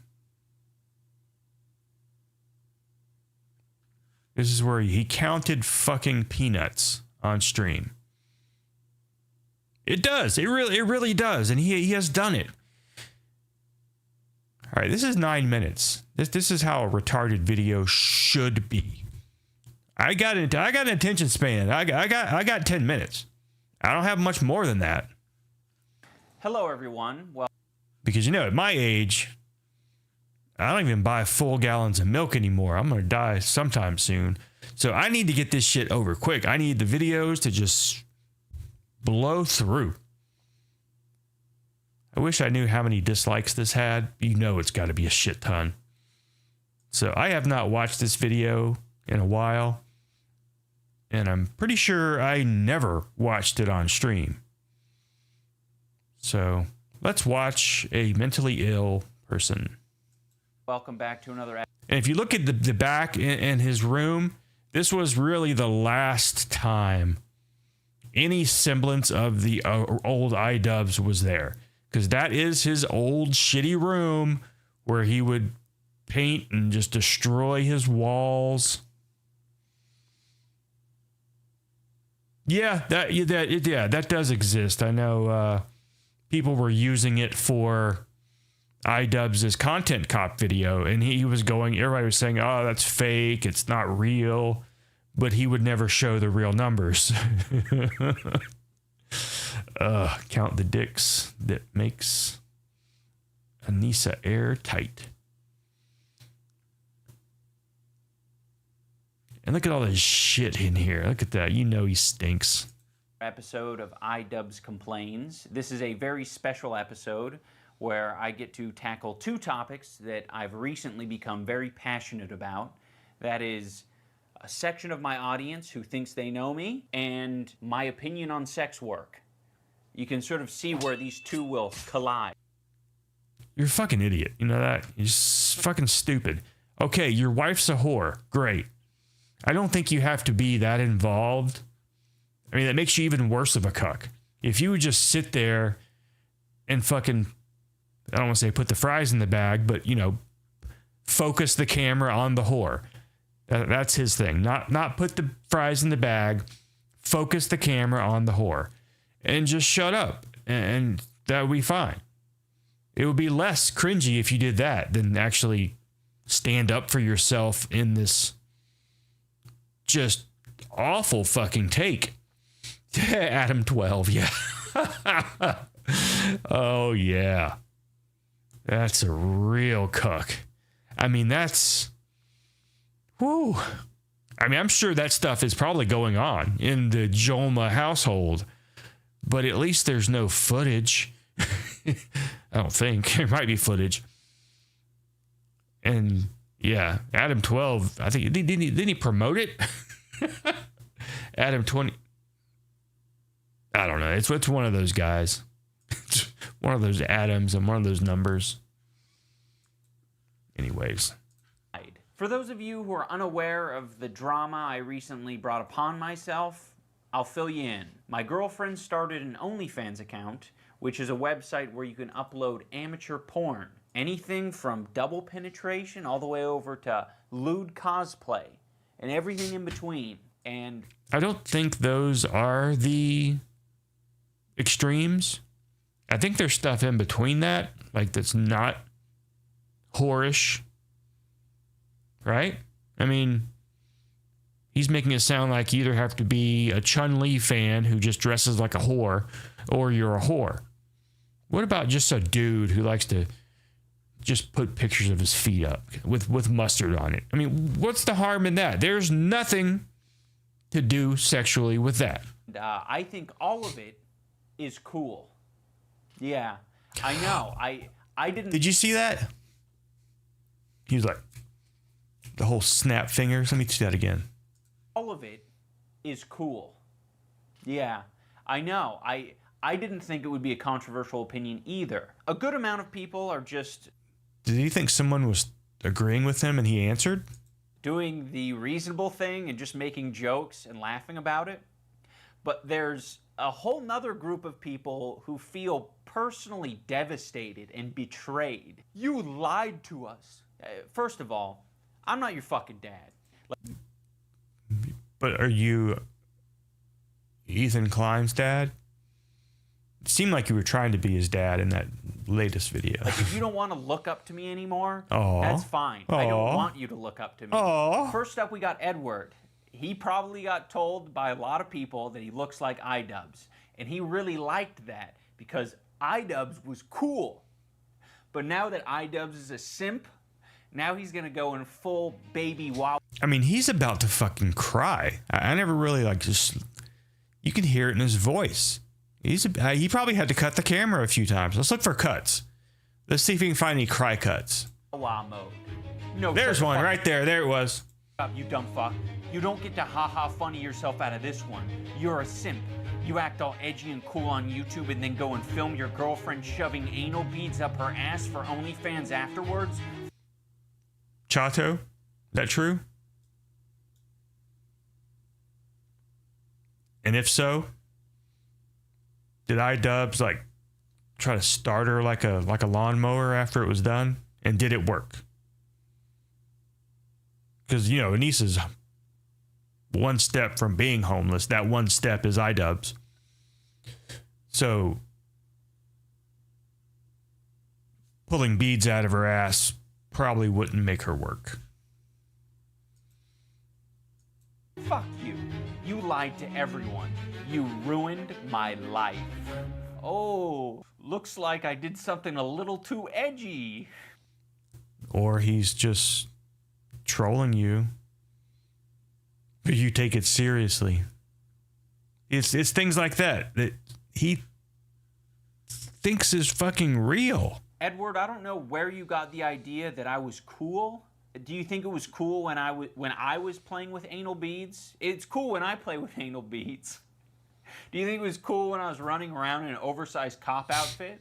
That was cool to you. Did you think it was cool when idubbbz focused on a single person making a comment that burnt his asshole so bad that a 7 million sub simp focused in on you in a video thinking, ooh, this is gonna felt him. His life is gonna be over because I'm idubbbz. No. It wasn't like that scene in The Nutty Professor when the old Dave Chappelle making fun of Eddie Murphy, and then Eddie Murphy got his revenge. Nope, this isn't it. It's because he's a hypocrite. He makes content cop and targets people, but he himself have girlfriend whoring herself, and he does nothing about it. What am I gonna do? Do you think I should just like take a shotgun to her head? No, bitch. It's time to die now. No, idubbbz, you should break up with her. But I'm cool with it. You do realize there are guys out there in private right now jacking off to your girlfriend. But I guess... Really? You think everyone's girlfriend is on OnlyFans? It's out of sight, out of mind, it's not a problem. You think these fucking retards would actually do a smidgen of... Hold on, let's see what he shows shit for a second, but doesn't say anything.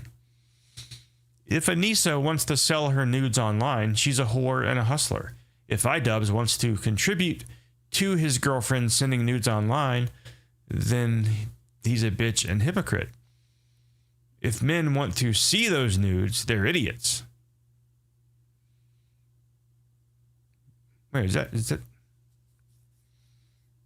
that from facts.com? I mean, whatever. idubbbz should say he's changed his thoughts on sex workers. He's not a simp. He's more of a hypocrite.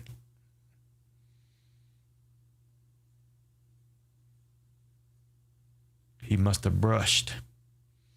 Feels bad to do that after watching you for 4 years, but you are a bitch hypocrite. So he went and searched on his account for the word hypocrite. You know he's the kind of person, if I go and say something about him, not tag him, just say something about him, he'll probably see it. Because he's going to, what is it called? Glamour search for himself. Yeah, anyways. You became exactly what you used to make fun of, pathetic cuck, acting stupid, trying to make people believe you are self-aware when you are just a pathetic loser. Have fun living with a whore, bitch boy.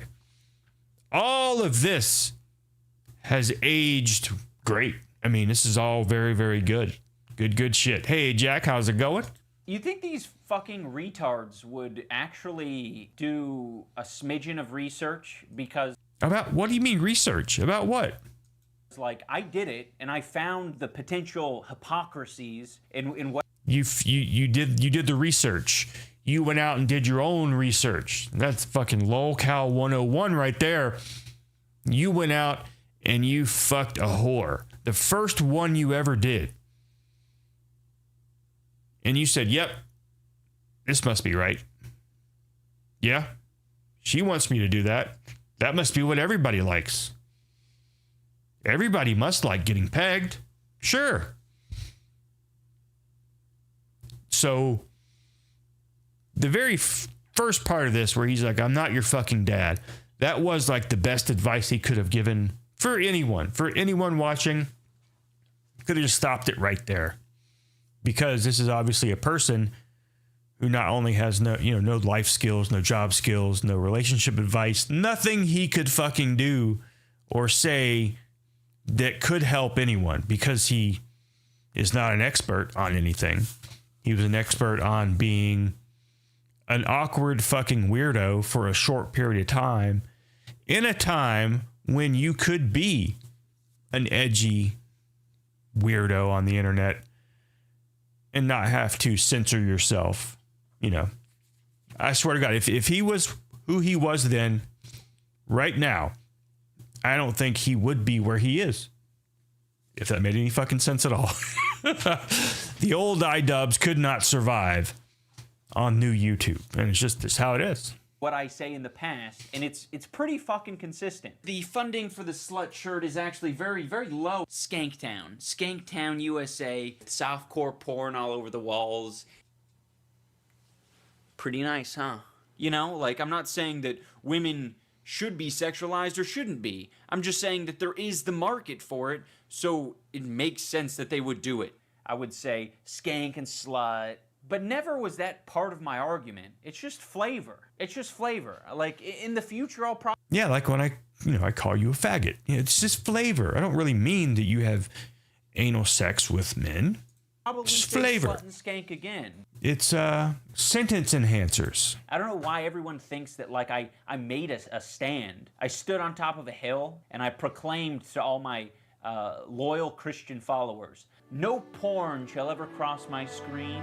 No woman that I date shall ever lower her standards to the point of being half naked. Let me... No, I think it was more the clips that you're not showing.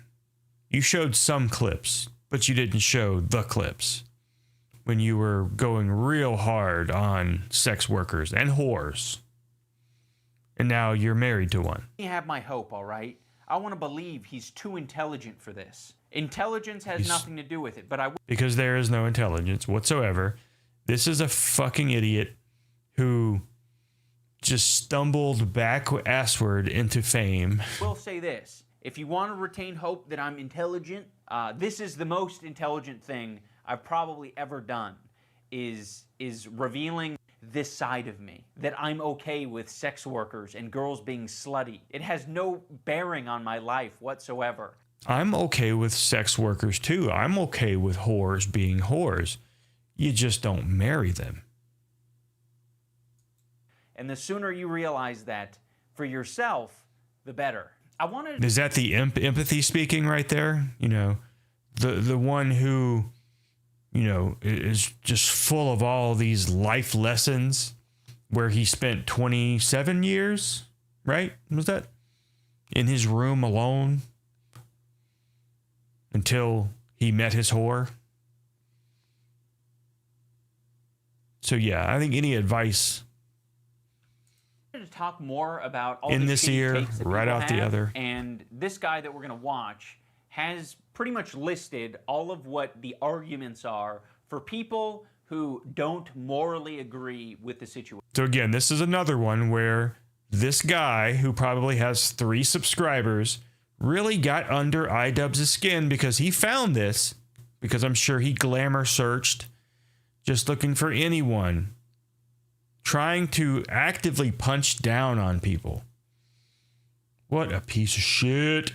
Hey, Jack Rance, did I see you a minute ago? Hold on. Yeah, there you are. Okay. I think you just popped in there twice. One of those preachers that get caught tapping toes in a men's restroom. Yes, his opinions are issued to him. Yes. Kind of like that, I know we've shown clips many times. Brain Candy, Kids in the Hall. I need to make I have that in my cart for so damn long, the Blu-ray. I need to go ahead and get it. Unless it's on digital somewhere. We need to watch that, like in Discord. It's been too long. So on the cons, we have everyone can see what he sees for a few dollars. What exactly do you think I'm seeing? Do you think she's shooting fireworks out of her pussy? Do you think she's screening The Matrix Reloaded down there? It's not a mystery. It's a pussy, dude. And then there's no special pussy. It doesn't become less valuable. How do you know when you've only had that one? You probably think that all pussies smell like feet, apparently. They don't. The more people see it. They don't all smell like mildewy towels. They don't. No. If that's the case, my body and my person is the most valueless thing on the planet. The internet is a forever archive, so there's no, I regret, delete all button. That's not quite there. I don't know why this shitty point is being made. It's sort of like... Because, you know, you're going to say stupid fucking things because you're an ignorant mook who's only fucked one whore in your entire life. And then you're going to not want some fucking weirdo a couple of years later who attaches a fucking phone to a gun. You know, that kind of... You don't want that fucking idiot punching up at you years later. So that's why he's making the point. This stuff's going to stay around. People are going to laugh at you forever. But you don't understand that. From 2000. The homie don't play that. That was In Living Color. Definitely was not Kids in the Hall. Sometimes I get In Living Color and Mad TV mixed up a few times. But yeah, definitely not Kids in the Hall. 3. By the way, the internet, it's a forever archive. Didn't know if you knew. But when you upload something, it might stick around. This isn't done impulsively. Like, what do you think? Someone's just going to make an OnlyFans just on a whim? Didn't give it any thought. Just thought maybe I'll sell my pussy online and see how it goes. And then future jobs, they might be a little bit harder to come by. I think this is one of the most important opinions to highlight because it really demonstrates... I don't know what he's going to say here, but just imagine how fucking retarded it is going to be. How Anisa being a whore would never affect her real life because that's not how the real online virtual world works. Yeah, it doesn't. That's completely separate. A severe lack of real-world experience when you're saying... Oh my God. I got to rewind that. He's saying someone has a real lack of real-world experience. Looking like fucking Waldo, yeah. A severe lack of real opinions to highlight because it really demonstrates a severe lack of real-world experience when you're saying that future jobs are going to be harder to come by because of an OnlyFans account. Do you know how, does he understand? Do you think he ever looks back at that and thinks about how fucking stupid he sounded right there? Do you think he regrets that condescending tone that he just took? Because you know, they're always going to be rich and famous. They're never going to come crashing down. No. That's just a complete lack of real world experience if you're going to think some shit like that. It's always going to be sunshine and rainbows. Nothing will ever happen that will ever threaten their legacy. Never. Yeah. But if Anisa ever did have to get a real job, which she probably will soon because she's going to fuck around. And I don't think idubbbz will divorce her. I think she will leave him because she will think she has a chance with someone else bigger. And she will make that jump before really pursuing that with that person. So it's going to fuck her in the end. And I also think... and I forgot what I was thinking. You can be totally marketing executive after winking your butthole on the internet. So yeah, after she crashes out and goes broke and no male creator worth anything is going to take her. And there's not going to be any like rich millionaires. I mean, she's skank. She would have to try to get some kind of job. And it will probably be something that we never know about because it's going to be fast food or convenience store or at some fucking boutique selling fucking shoes. So she might be right that these people in these smaller like retail jobs, they may not know of her OnlyFans accounts. But I think anything worth a shit, any job that's like has a real future or any kind of career, this shit's going to come up. You know, my job's secure, But what if some porn came out of me and, you know, I don't think it would end my career, but it would definitely be very embarrassing. So it can definitely affect it. And it's just funny how he says it's from a lack of real world experience that this kid says that about him and her.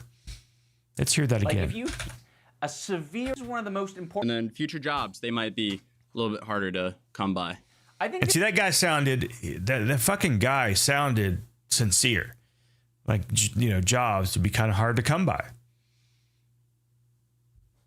This is one of the most important opinions to highlight because it really demonstrates a severe lack of real-world experience when you're saying that... I'm sorry, I can't. It's like the fourth time I've heard it. He said it. It's like Beetlejuice. And it gets funnier every single time he says it. Future jobs are going to be harder to come by because of an OnlyFans account.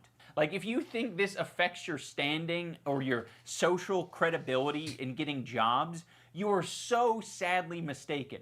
And I will also... Yeah, take it from the guy who's never had a fucking job. You know, take it from him. He gets his information from a whore. So, you know it's got to be valid. Say, if you want to morally grandstand, one of the shittiest things that I think you can do morally is judging someone about what they did previously and not hiring them even though they're qualified. Well, fucking cry about it. That's the way the world works. People don't want dirty whores on the payroll because dirty whores do dirty whore things. Because they didn't accidentally become dirty whores. They're dirty whores. And so, yeah, you hire a dirty whore to, you know, do your accounting, and she's going to get railroaded in the copy room. She's going to have a whole fucking train on her. And it's not because of anything anyone done. You know, it's not nothing that anybody else caused. It's because she was a whore. Putting out whore vibes. Putting out the whore call. The whore signal. Qualified for the job. This is straight out of the playbook of the boomer who's decaying in his lazy boy, who wants to tell you, no, that ain't gonna work. No one's gonna hire you looking like that. The bone through your nose? Yeah, forget it. Yeah, the stud going through your tongue? No one wants sluts working for them. And it's true. It's not a boomer thing.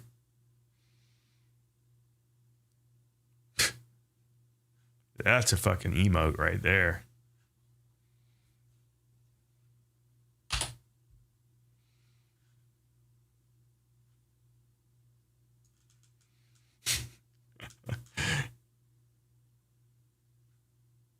Yeah, his advice is, yeah, just like it has just as much life fucking experience. But yet he makes fun of older people giving advice that they give based on their real life experience. Yet you joke about this guy who makes this fairly comprehensive video about you, not just calling you a cuck, just pointing out things. And then you make this face, citing his lack of real world experience. Again, the hypocrite thing. the dyed hair, don't get me started on the dyed hair and the tattoos. No one's gonna hire you looking like that. Yeah, I mean, whores are us, or, you know, I mean, I'm sure that you could get a non-whore job being a whore, but most likely you're going to end up doing whore things again, no matter what, because you're a whore. But I just don't see Anisa, you know, going to go do someone's books or be a receptionist or anything that people want you looking, you know, fairly human.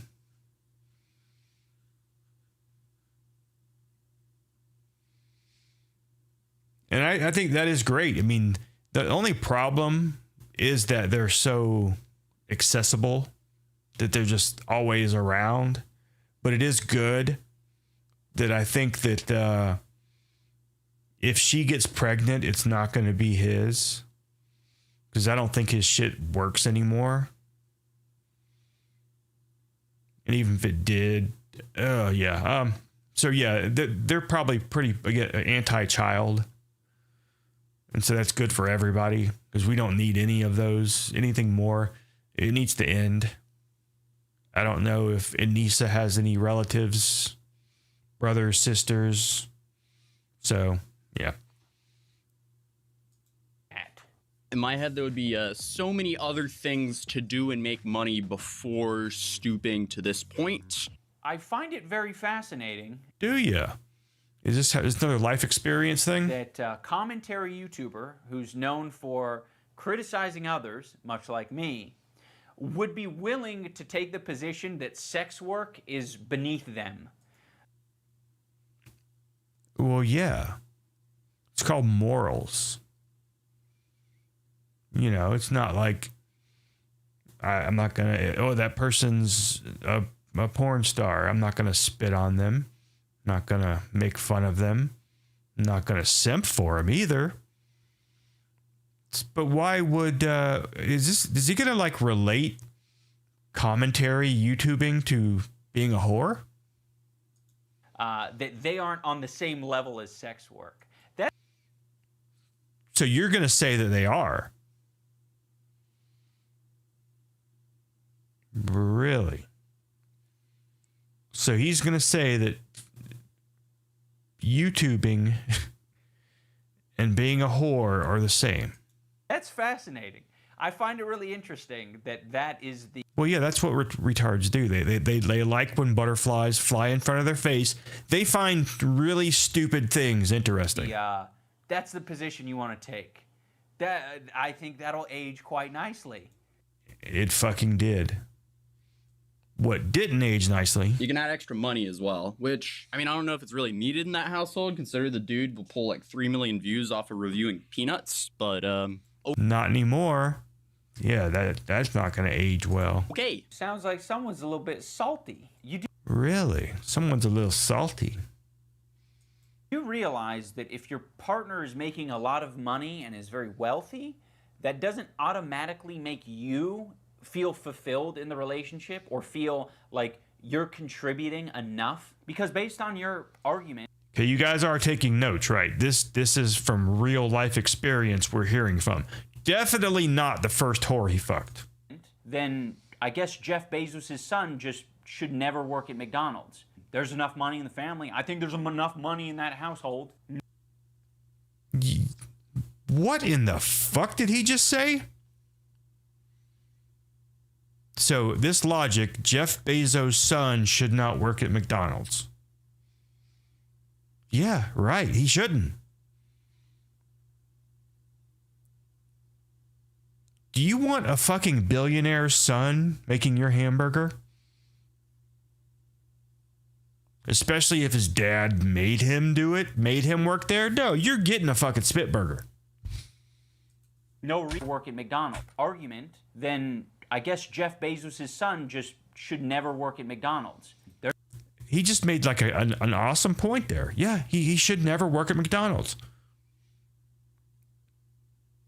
McDonald's is a job that, you know, there's nothing wrong with working at McDonald's, but it's not something you want to really aspire to be unless you are, you know, just really got a huge hard-on for like upper management in fast food, or if you want to own your own franchise. Yeah, but just working the fry station, that's not really a goal. Yeah. And I don't think McDonald's would hire her stank ass. There's enough money in the family. I think there's enough money in that household. No reason Philip Bezos needs to go on OnlyFans. Doesn't need to lower himself to that standard. The world would be a much better place if people like Philip Bezos, I don't know if that's his... I'm amazed that this fucking video is still up. I was afraid that he would have deleted it because it's not a good, you know, it's not a good video. It's just fucking just horrible. This aged like milk. Son's actual name. But if Philip Bezos did OnlyFans, that would be a perfectly fine thing to do. I think what I Did you see his lip quiver? Did you see that? He's got fucking tears in his eyes. I'm not sure if it's just because of the hate that he's getting or if Anisa tried to start him like a lawnmower with the anal beads again. did OnlyFans, that would be a perfectly fine thing to do. Did you see right there? He fucking...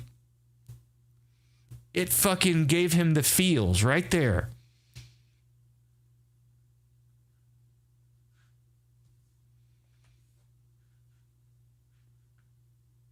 Bezos did OnlyFans, that would be a perfectly fine thing to do. But yet it's not okay for donut operator to do OnlyFans. It's only if you really want to be a whore. Are we gatekeeping OnlyFans? I mean, that's just insane that you're fucking gatekeeping OnlyFans. That you're going to, not talk to Donut because he made a parody account to deal with his own bullshit because he didn't make a video like this. Coming out as a huge capital F. I think what I've learned from this experience is when you're speaking to a large group of people and there's some dudes in the back shouting out their opinions like, I fucking hate thoughts. I hate whores. Women who sell their body online fucking suck. That's the worst. Instead of ignoring that and just moving on with my lecture, it might be a better idea to point those people out and say, yeah, I actually don't agree with that shitty opinion. How do you think that's going to work out long term? It's kind of like, I mean, I know you have a lot of life experience. And I'm sure that you are very capable of dealing with trolling. It's very obvious. Because it seems like me just ignoring it has led to like a cultivation of a bunch of retards.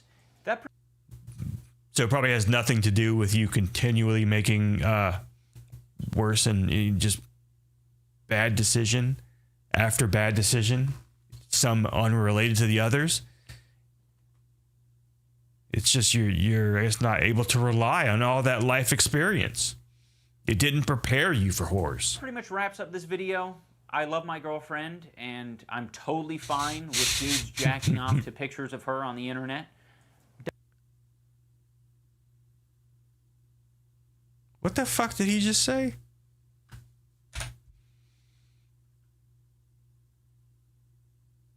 And I'm totally fine with dudes jacking off to pictures of her on the internet. Doesn't affect me one way or the other. But what about when she writes back? Because that's what OnlyFans kind of do, right? Sometimes they will take it a little bit farther and try to get more tips. Because when you're a whore, you do whore things. And your wife is doing whore things. And it's coming out right now. And it's so funny. I should probably download this video. Because I have a feeling it's going to go away. When things really hit the fan and he freaks out and just deletes all his shit. If you are upset by me admitting this, then I suggest you go idolize someone else. Someone who isn't a simp or a cuck. Someone who maybe just gives shitty opinions instead. Okay, that made sense. Yeah, I'm idubbbz. Welcome to my TED Talk. Oh, I don't think I've actually ever watched that thing entirely, and then I definitely never watched it on stream. So it's a thing. It happened. It happened. So yeah, this let me take this off here and show you guys. this little dealio. Let's go over to the full screen. Where the hell is my cursor? All right. This one? Yeah. Looks like I'm in like a fucking 80s movie or something. I think it's the red color. Alexa, turn all the lights white. It's better, I guess. All right, let's turn off this background removal. There we go. So anyways, this came with a few different pieces. So it's supposed to attach, I guess, on top of the gun. And that way, this stuff down here attaches up here. But I don't have this on the top. I have it on the bottom. So anyways, I was able to do this, which this piece right here, I had to add on my own. And this piece right here, I probably can't get this out, but this piece right here is a double-headed screw thing. So yeah, I added this piece and this piece right here, which is just one of those many millions of GoPro accessories that probably everybody and their fucking mother has. It comes with every single phone mount, or there's like tons of them just floating around this goddamn house. Whoa! What the hell? Chat just did some weird shit. Pokemon's drama with Jack D Films.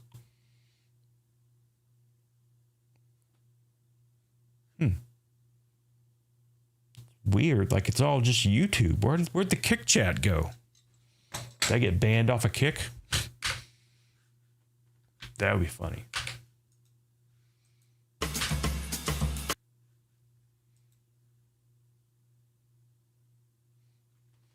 No, seems like we're on Kick. 8 people's watching. It just seems like the chat just went to hell.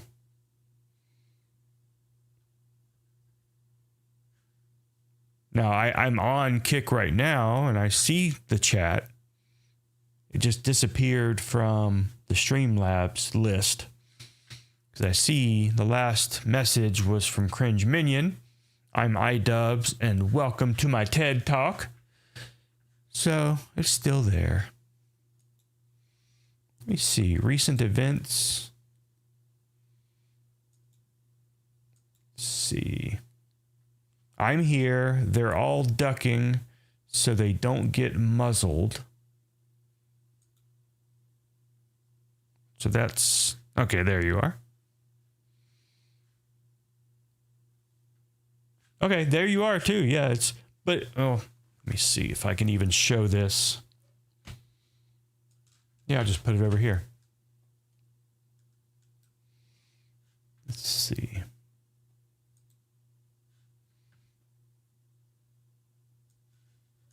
Actually, I think I'm going to have to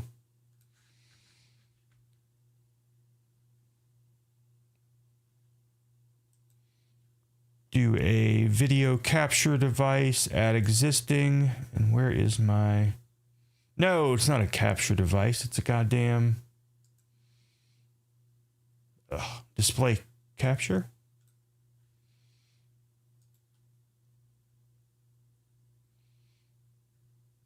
Interesting. Surprised there isn't one already. Windows 10. That one, yeah. My mini monitor, my chat monitor. That's right, I use the chat monitor to monitor chat. So as you see, only Heretic's last 2 messages are here, and there's some shit up there from Like when I was talking about how thin my mom had gotten, and that was like 2 hours ago. And so there was a lot of shit said in Kick Chat that just disappeared. Who knows? Kick being Kick or Streamlabs doing weird shit. Both are normal things. It's getting late. I did want to just look around and see if there was anything cool on Donut Operator's channel, because it's been a while since we watched any of his stuff, and watching that podcast kind of made me remember. Nope. I did not. I did no such thing.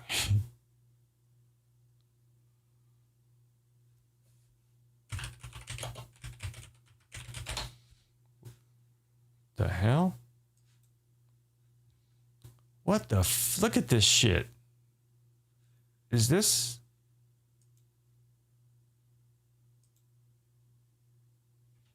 Oh my God, topical context. I accidentally typed Donut Operator, but then Sovereign Citizen popped up autocomplete. And it's doing this stupid shit like on X. Jesus Christ.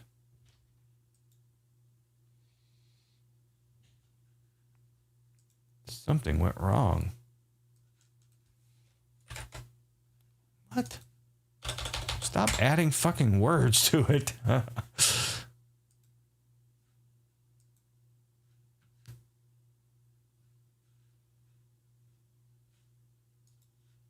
weird. It's not, you guys don't see what I'm doing, but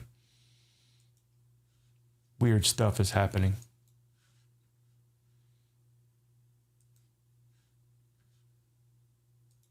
Let's try that again. Okay, I'm not banned or anything, it looks like. Which that would not surprise me. Oh, he brought the rubber band gun out again. Donut Operator. That's so weird. I can't go to Donut Operator's channel. Everybody move out the way. But I can watch. That's crazy.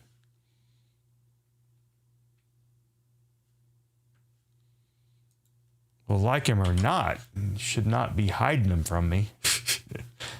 Which maybe YouTube, YouTube would be the type that would want to support idubbbz and Anisa. Because they're, shitbag organization.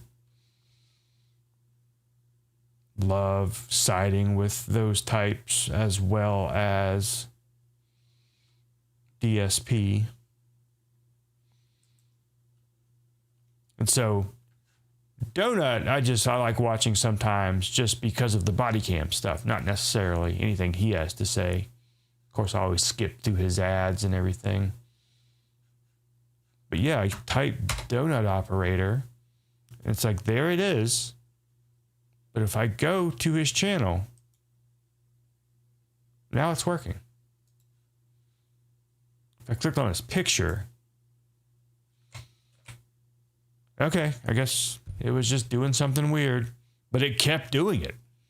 I turned everything, I closed everything, opened a new window,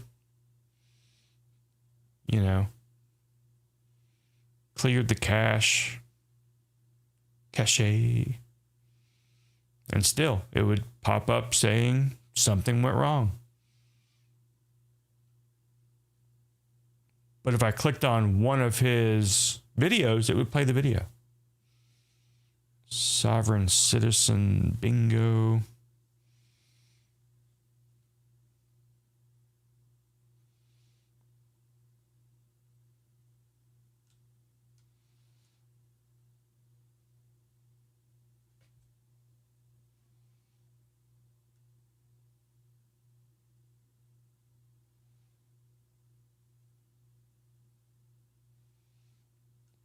Lying viral tweet.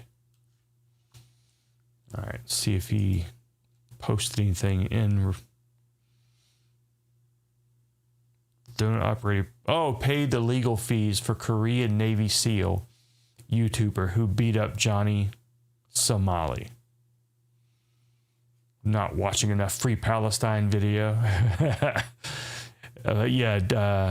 I guess some Korean Navy SEAL YouTuber beat the shit out of Johnny Somali. And Donut put up the legal fees.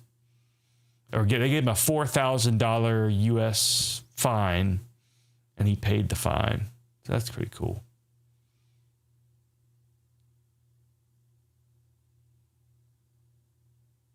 Well, I did it. Gay.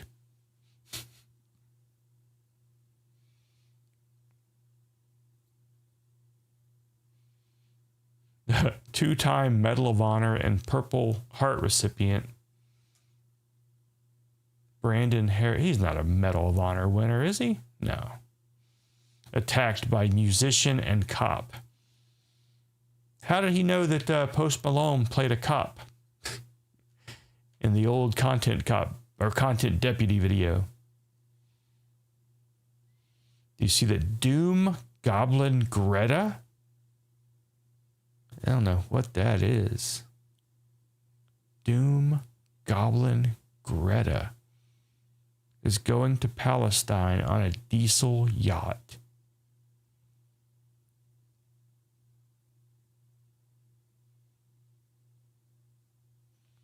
It's like, I know I'm familiar with all those words individually, but together I have no clue what you're talking about.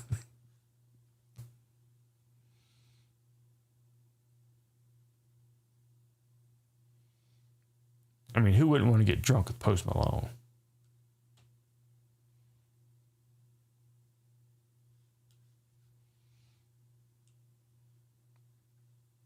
And a lot of his videos, I think, are demonetized because of, the content.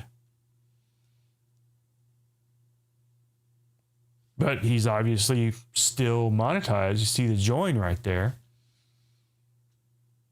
So I don't know, maybe gun tubing is a lot better than lolcowling.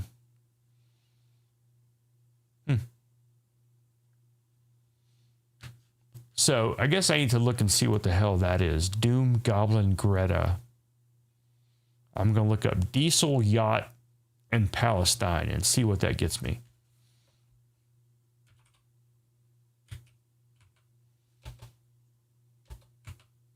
DIESEL yacht.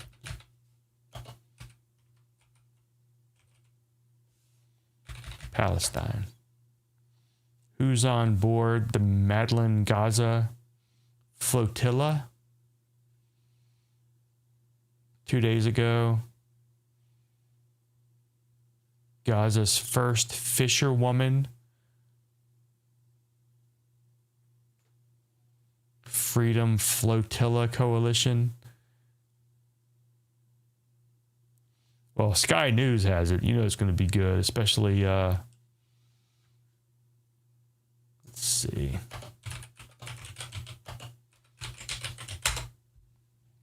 Aid ship prepares to break Gaza blockade. No, I didn't really want to go see that.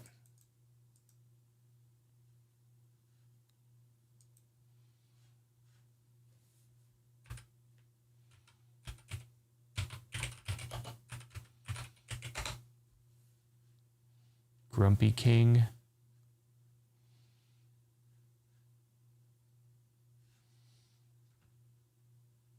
Greta Thunberg.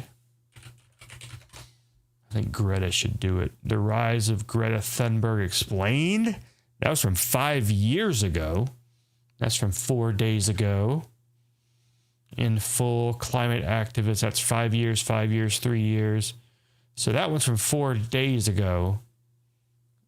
And so this one is a minute long.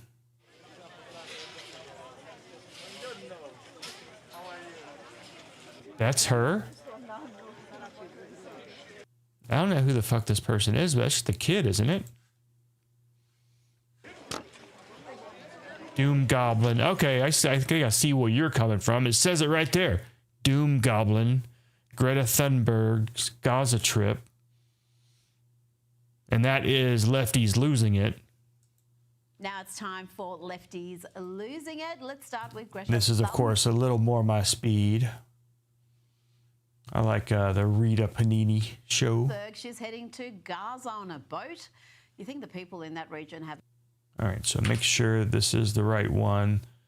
This is from 1 day ago, which should be good. If there's a newer one, we'll watch that one after this. Suffered enough, but no, now they have the little Swedish Doom Goblin suffer Gaza zone to save the day. Will attempt to again sail towards Gaza and to try to break the siege and open up a humanitarian corridor by delivering aid. Keep trying everything we can, even if the odds are against us, to try to protest and do everything we can. Or common sense. Against Israel's atrocities and war crimes. And Greta Thunberg got a little bit emotional, or at least she tried to, when describing the goals of the Freedom Flotilla. We really need to keep these theatre kids out of geopolitics. We are doing this because no matter what odds we are against, we have to keep trying. Because the moment we stop trying is when we lose our humanity. And no matter how dangerous this mission is, it is nowhere near as dangerous. Yeah, there's another one floating around out there on TikTok. He's some, like, just the whitest kid you've ever seen, standing up for whatever weirdo shot those people in Washington.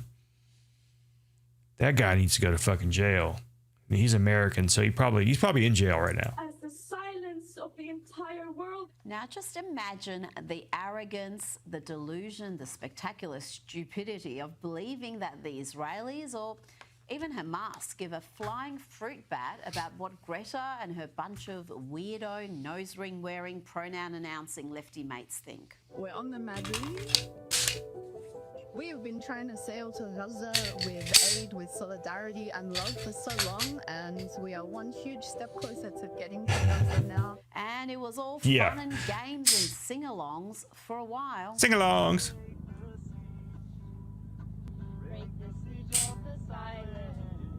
Jesus. But as Greta and her mates near the border, they spotted drones and then came calls for help. Hello everyone, we are reporting here from the Madrid. And let me guess, it was not Israel. It was probably Palestine. We are right now at 80 kilometers from Greek land. Now, first of all, I'm gonna make it clear, I'm not an Israeli supporter, not a Palestinian supporter. I think they should be left to destroy themselves and leave us the fuck out of it. And 68 kilometers from Greek territorial borders. What happened is that we just spotted a drone, and we confirmed it is a drone, but we just lost visual with it. We could have either turned back or turned off the lights. We need your help. Sit right back in your hill, a tale of a fateful trip. Now, this is an exciting development. Apparently, you can just serve yourself chicken nowadays if the servers take too long. Watch as this woman with a baby on her hip loses it at a church's chicken outlet. Oh, my girl clowning bad. My girl fixing her own order. All right. Wait, no. You don't give me my mother. And I'm gonna take her.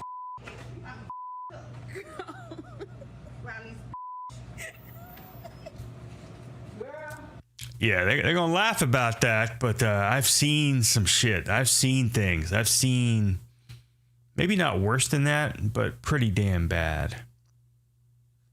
And it's the reason my former boss, who retired, I would never let him pay for my food. I would never. I would always make sure if I'm having lunch with him, if he invited me out for a meeting, I always made sure to get there about 15 minutes early. That way I can go ahead and order my own food, pay for my own food, and get my own food. Because this fucker is so rude to everyone. you know he's getting his shit spit in all the time. And there was this time he was at lunch with me and another coworker at Chick-fil-A. And they were taking too long for him, for what he considered was taking too long. So he had not gotten any of his food yet. So he walked up to the counter to complain. And during that time, there was a tray being given to another customer. This piece of shit grabs the fries off of someone else's tray, basically proclaims that these are his fries. He's hungry. He's going to eat these fries. And so basically saying, you know, I got my fries, now bring me the rest of my food. Basically stole someone's fucking fries right there in front of them. They're standing there too.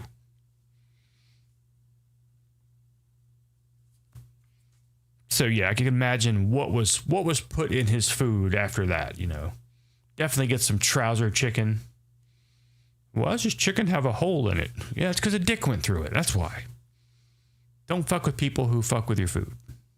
It's just fucking common sense. You know, I don't mind that. I'm always getting these breast and wing pieces when I want to get leg and thighs. Maybe if I'm helping myself. Let's talk. And with the whole stupid Israeli-Palestine thing and the genocides and all that stuff and everything is just so crazy. And it's not really that fucking crazy. If you look at it like in the overall span of the world and life and how many times have shit like this happened, there's been so many bad things done.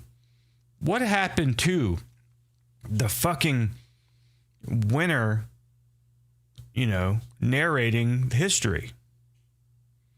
It's like it's not even that way anymore. It's like if you win, you're the bad guy now. I mean, maybe it'll work itself out. It's just everything's so connected and so instant that it's fucking up the natural order of things. Talk about the Democrats now. They're not doing too well. Trump is From flying the under. polls, particularly when it comes to economic performance. Plus 8-point advantage for the Republican Party. How is that possible, Democrats? How is that possible after all the recession fears, after the stock market's been doing all of this, after all the tariffs that Americans are against, and Republicans still hold an 8-point lead on the economy? Are you kidding me? This is This is new CNN polling. Yes. How is that, when we look for trends, how is that trending with other data that you're pulling in? Yeah, if it was just this one CNN poll, that would be one thing. But take a look at Reuters Ipsos. What do we see here? Party with a better economic plan. Well, in May of 2024, just before Donald Trump was reelected president. Well, maybe because, you know, they've already dealt with what you have in store and it was bad. And see, grown-ups, they may not agree with every single thing that's going on, but we kind of have the hope that it will eventually be fixed. You know, we let people who either better at doing these things or more interested in doing these things, to let them do their thing and not have knee-jerk reactions and try to fuck everything up at the first, you know, sign of something not going 100% perfectly the way it's supposed to go. Republicans had a 9-point advantage. Look at where we are now in May of 2025. The advantage actually went up by 3 points. But the Democrats and their propaganda arm, including the painfully unfunny comics on late-night TV shows, are in total denial. Listen to this deranged... And some of these people, you know, other countries that, you know, probably I have no business talking about, but a lot of them, it's not the people who are the bad part. It's not them. It's the government, you know. It's like we talked about with John Zom. You know, John's fucking awesome. Every person I've dealt with who is living in China, which has been a lot of them, you know, from my keyboard dealings, they're fucking great. I mean, I have nothing but great things to say about the people of China. That said, there are other countries out there that the people, I think, scare me more than their government. Discussion between Bernie Sanders and Stephen Colbert. These people exist in a sad parallel universe of their own. Get ready for a Hitler analogy here. But also, we cannot wait. We have to have mass protests. This guy's still in the fucking air. Is that what it's going to take? Because again, he's still alive. 20 more days. The truth of the matter is, I don't care if you are a conservative Republican or a progressive as I am. You do not believe. I mean, you just stop and think about it. Think about the men and women who fought and died against. There's not much you can think about, you know. Well, I guess you probably have a clearer mind than most. You don't have any problems. You're a billionaire. You can think of all these magical fairy tales and all these crazy endings that don't end with you dying in a couple of weeks. Hitler fought and died against fascism. Hitler fought and died to defend American democracy. And I think the vast majority of the American people, regardless of the ideology, are not and cannot and must not sit back and allow us to move into an authoritarian type society where people get picked up off the streets and put in detention centers? Really? In the United States of America? Just absolute derangement. Yeah, that's completely unheard of. It's never happened, ever. In this country, in other countries. It's fucking life. It's... You know, you can't have everybody just fucking using anal beads on each other. Sometimes there's going to be conflict. Sometimes you're going to see war. Like, ooh, that certain looking person did this, and you get panicked. Arrangement there from Bernie. The American people overwhelmingly support deportation of illegal immigrants, all illegal immigrants. But yeah, that's kind of what I was saying. It's like there are countries out there where the people scare me just as much as their government, because they are their government. They some backward ass shit going on over there. Bernie. Now, we've already checked in on crazy Bernie Sanders. Let's see how Eric Swalwell is traveling. This is the man best known for dating a Chinese spy. He just released this bizarre video. See if you can understand what the Democrats, what Eric is trying to achieve here.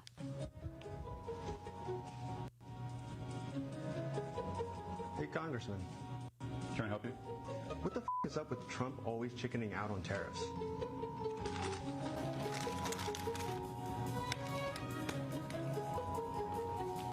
All right, I think he's eating the crispy cantina taco from Taco Bell.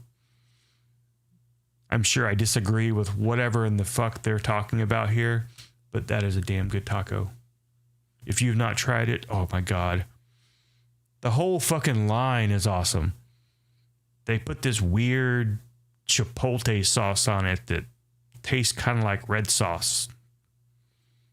Not Italian red sauce, but, you know, Mexican red sauce. Shit's good.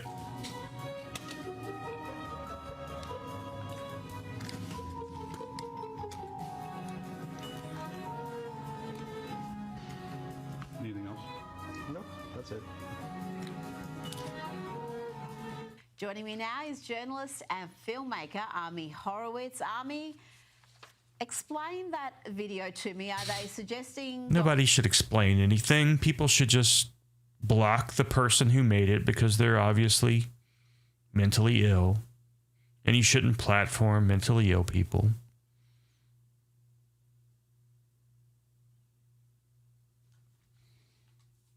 When someone can take good old American product like a taco and somehow arm it politically, no, we're not going to have that. I want some fucking Taco Bell right now.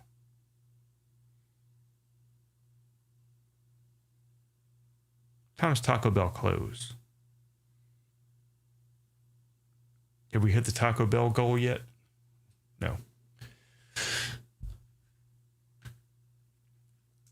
Donald Trump needs to go harder with tariffs. All right, so that was the only thing they had to say about this Greta Thunberg.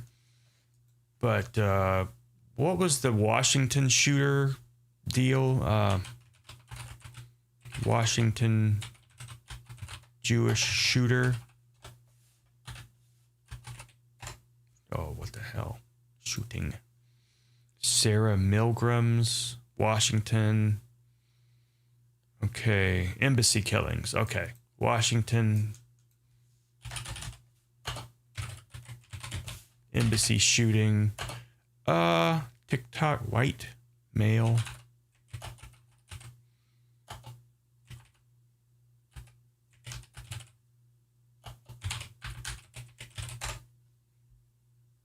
Teen takes to TikTok supporting the shooting of 2 Israelis. It's teen or not? Oh. TikTok removed the video. Guy Christensen, your favorite guy. I think this might... God damn, fucking... Get out of here with that shit. Let's see if this is it.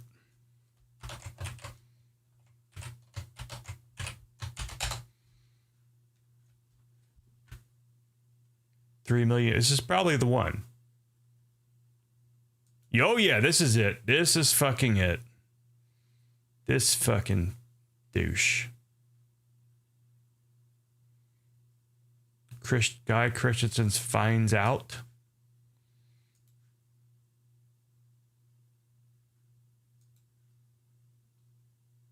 All right, I'm watching that shit. It's a crazy old skinny Indian woman. No. I want to see the actual video. I mean, yeah, you took it off of TikTok. That's fine. But it's got to be somewhere. Guy Christensen. Ugh.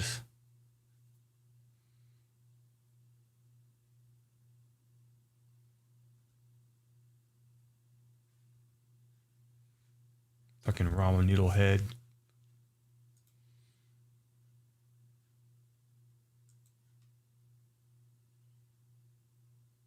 I mean, these fuckers have no fucking clue what they're talking about. This fucking idiot from California, 19 years old, knows absolutely shit about what he's talking about.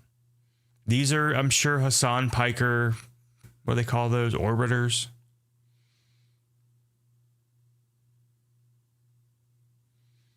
Still condemns the victims' activities, not just their murders. He's such a fucking piece of shit. All right, there's a whole bunch of words. As you know, at this channel, we don't deal with words. We want the talkies.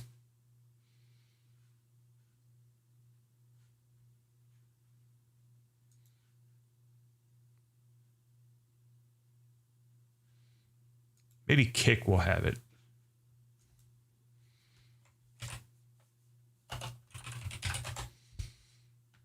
No results found.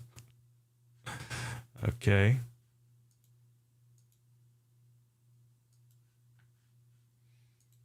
That seems suppressed.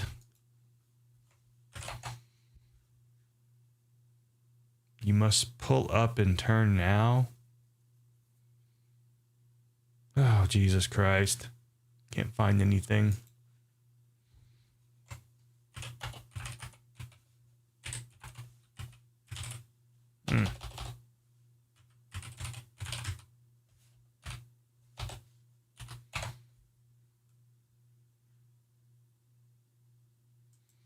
Inciting his 3-point to murder Zionist. You see, they just want to fucking talk about it. We want to see the video. We're fucking grown-ups. We can handle it. Son of a bitch.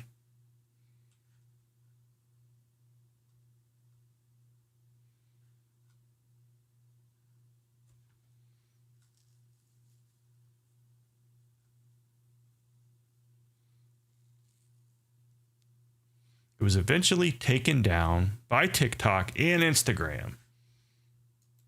But the dude seems to be on YouTube, so maybe... The things that I'm going to expose... Shut, you ain't exposing nothing, you fucking idiot.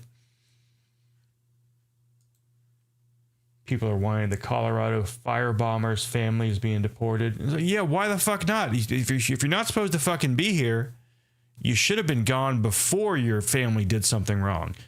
You don't get a break. Like, oh, your family killed some people or something. We'll overlook you being here illegally. No. The label of anti-Semite has become meaningless. Well, back in the 40s, it was meaningless to be called a Nazi.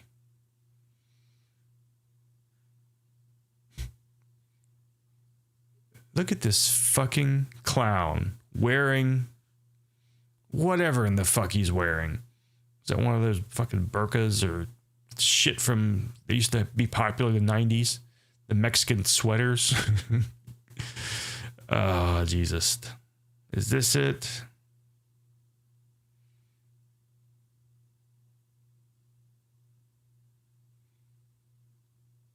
Oh, God.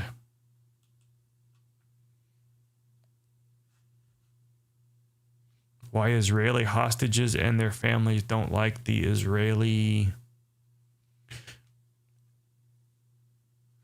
That sounds stupid. It's like no matter who it is. It's like, if this is why this American prisoner doesn't like the American government. No shit. I think I would kind of be upset no matter what if I was imprisoned by some state, government, whatever. Just a few hours ago, 2 Zionist workers at the Israeli embassy at the Capitol here in the United States were murdered, shot by what seems to be a member of the movement. They've already... The movement. You fucking... already got a suspect in custody. I want to condemn this attack for some... Yeah, white dudes wearing FUBU and cross colors and just big old fucking leather Africa pendant. Obvious reasons, and for some reasons that are not so obvious, but it's important because I want to talk... Yeah, this moron just says obvious reasons because he doesn't know. He just heard Hasan say obvious reasons, so it must be valid. This fucking guy. He has since released a follow-up video saying his opinion here was wrong. And now so we're not even watching the right video. He now agrees with these murders. And that's the one I see. You're an awesome kid. Oh my God. Let me see.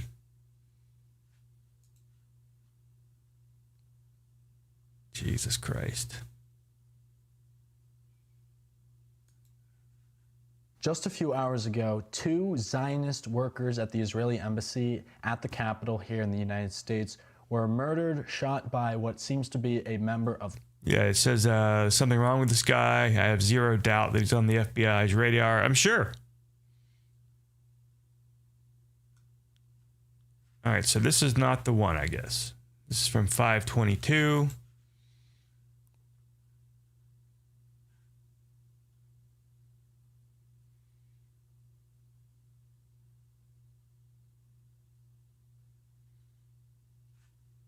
See if we can like maybe find. Okay, he was wearing his yellow one with his baby blue shirt, which really screams Palestine. All right. I guess it's this one with him wearing a fucking, or doing a charity stream. Oh God, what is he? This is unbelievable. Ever since Hasan joined our call to do the Fast for Gaza challenge, you guys raised over $200,000 to provide meals to the Palestinians in this, not in the red zone. Why don't you feed the people in your own fucking country, you fucking idiot? So this is not it. This is not it. Get out your phone and make a video. I think he must have deleted it because he was wearing this shirt. The movement. They've already got a suspect in custody. I want to condemn this attack for some obvious reasons and for some reasons that are not so obvious, but it's important because I want to talk also about what may happen to the movement in this country now that this has happened. First off, I don't support the slaughter of civilians. That's not the... But Yeah, the video I heard, he basically is supporting it. So I have to find that video. Injustice. These people deserve to be tried and punished and sentenced to jail for their. The people who are embassy workers, people who have jobs at an embassy in America. Facilitation of this genocide and Israel's many, many, many crimes. Albeit these two did work in the Israeli embassy, which is an arm of the propaganda machine Israel has set up to disseminate propaganda internationally. But that's beside. Where Palestine, poor Palestine, only has retarded idiots like you as their propaganda machines, right? That's the point. I'm also very afraid that the Trump regime is about to turn around tomorrow and use this attack as a pretext to violently crack down on the movement within this country. The Trump regime has already been deporting every student they can manage to justify deportation so far who by saying what? Justify as in you're not supposed to be here? Goodbye? Is there a problem with that? If you're not supposed to be here, you're not supposed to be here. Too bad you weren't thrown out sooner. Support Palestine and criticize Israel, and Trump has publicly said that he wants to go after civilians next, and he's trying to figure out a way to do it. Our department. This guy's a fucking idiot. I mean, I'm sure he has been contacted already. I'm sure he has been contacted by some men in suits. I don't think he's going to go to jail just because he's a whatever. He's like a low-level Hasan ball handler.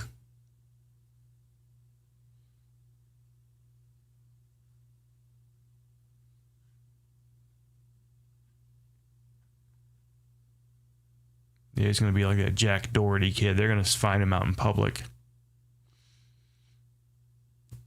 AI PAC millionaire who sent the Capitol Police to go after me.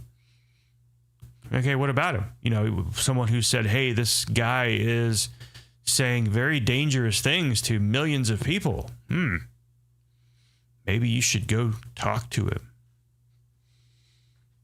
They're Genos over here. Genos. How many Jews can sleep at night being liberals? Yeah. Yeah, it just doesn't make any sense. It's like when I was younger, things were different. The Republicans were just mostly all extremely old men, like Ronald Reagan, things like that. Strom Thurmond, just like people who probably so old that they own slaves themselves at some point. And most of the funny comedians, which are almost always Jewish comedians, were always sort of on the side of the left, as most comedians were.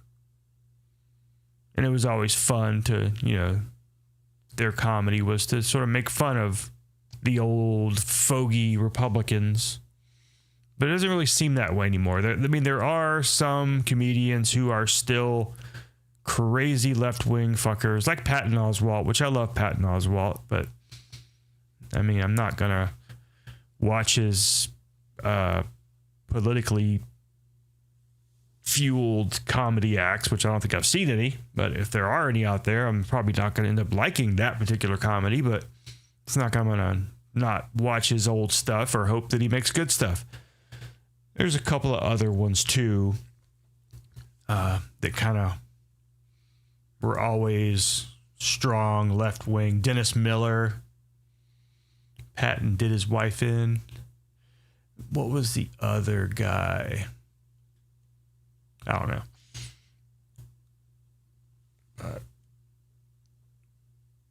And some of the ones who are politically affiliated so much that you know how they're affiliated, they've gone too far. I mean, no one should be up on stage preaching. So I'm sure that I have always been against the things that Patton Oswalt is for. But it was never a part of his comedy act, and hopefully it's still not. I don't know. Because, you could be funny and still have differences, and I don't approve of like your views, and that's what makes us, not savages like people in other countries who something as small as that, could be a matter of life and death, wanting to kill someone because of fucking views. Norm Macdonald. We should go do a list, go through and find like all these great comedians who've been canceled, like Louis C.K., not just actors and not just comedians, but actors too. I think wasn't Kevin Spacey found to be kind of a freak? And so of course, you have to condemn whatever bad thing he did. But that doesn't mean I'm not going to enjoy his movies that he's made already, or somehow have the, hope that somehow he comes back one day. I mean, people are that way about, what's his name? Sharon Tate's husband. God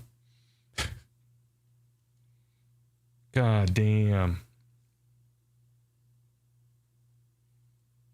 Roll. I can't remember his name right now.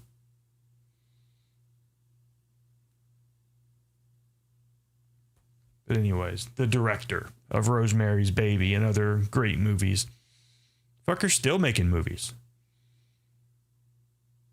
And he was convicted and supposedly... I mean, there's a bunch of shit. There's a bunch of shit going on with that. And if he still steps in this country, he's going to be arrested.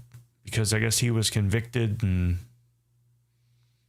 but there's been stuff coming forward from the victim. Of course, now who's like 55, 60 years old and saying it wasn't true or wasn't that way. And I don't know. Talking about how we deserve the third world. Well, I've heard him say something similar, of course, joking at that time as a part of his act. We're talking about how, he's, you can't even hurt my feelings. I'm white. I'm a male. Things are good, but we're gonna, the reckoning is gonna, it's gonna be bad whenever. I kind of agree with that. If something happens, if we are no longer the old white male thing and people turn against it, it's going to suck. And he got canceled because he was like jerking off in front of some of his fellow women comedians. And he asked them to do it. And I guess some of them said yes. And he got canceled. And it's weird behavior. But it's almost like, okay, Louis C.K. did some weird, creepy stuff. The exact same kind of stuff that he claims to do in his act. And so you find out that he does the creepy stuff he does in his act, and it's a problem. It's like, well, it was funny when you thought it wasn't, he was just being funny. But now that really is his thing. He wants people to watch him crank one out. And these female comedians, some didn't like it. Do you ever think Louis C.K. is going to force himself on someone? He just seems so insecure and so like ashamed that no. If him even asking someone to do that is probably like, you watch me jerk off. And he gets any pushback, he's probably gonna never talk to him again. But then there's the ones who probably were drunk and they're like, fuck it, why not? And of course, they come out now, you know, giving their story. It was just bullshit. But that was during that whole movement. The movement. They always call it movement when there's a bunch of shit. The movement. Anyways.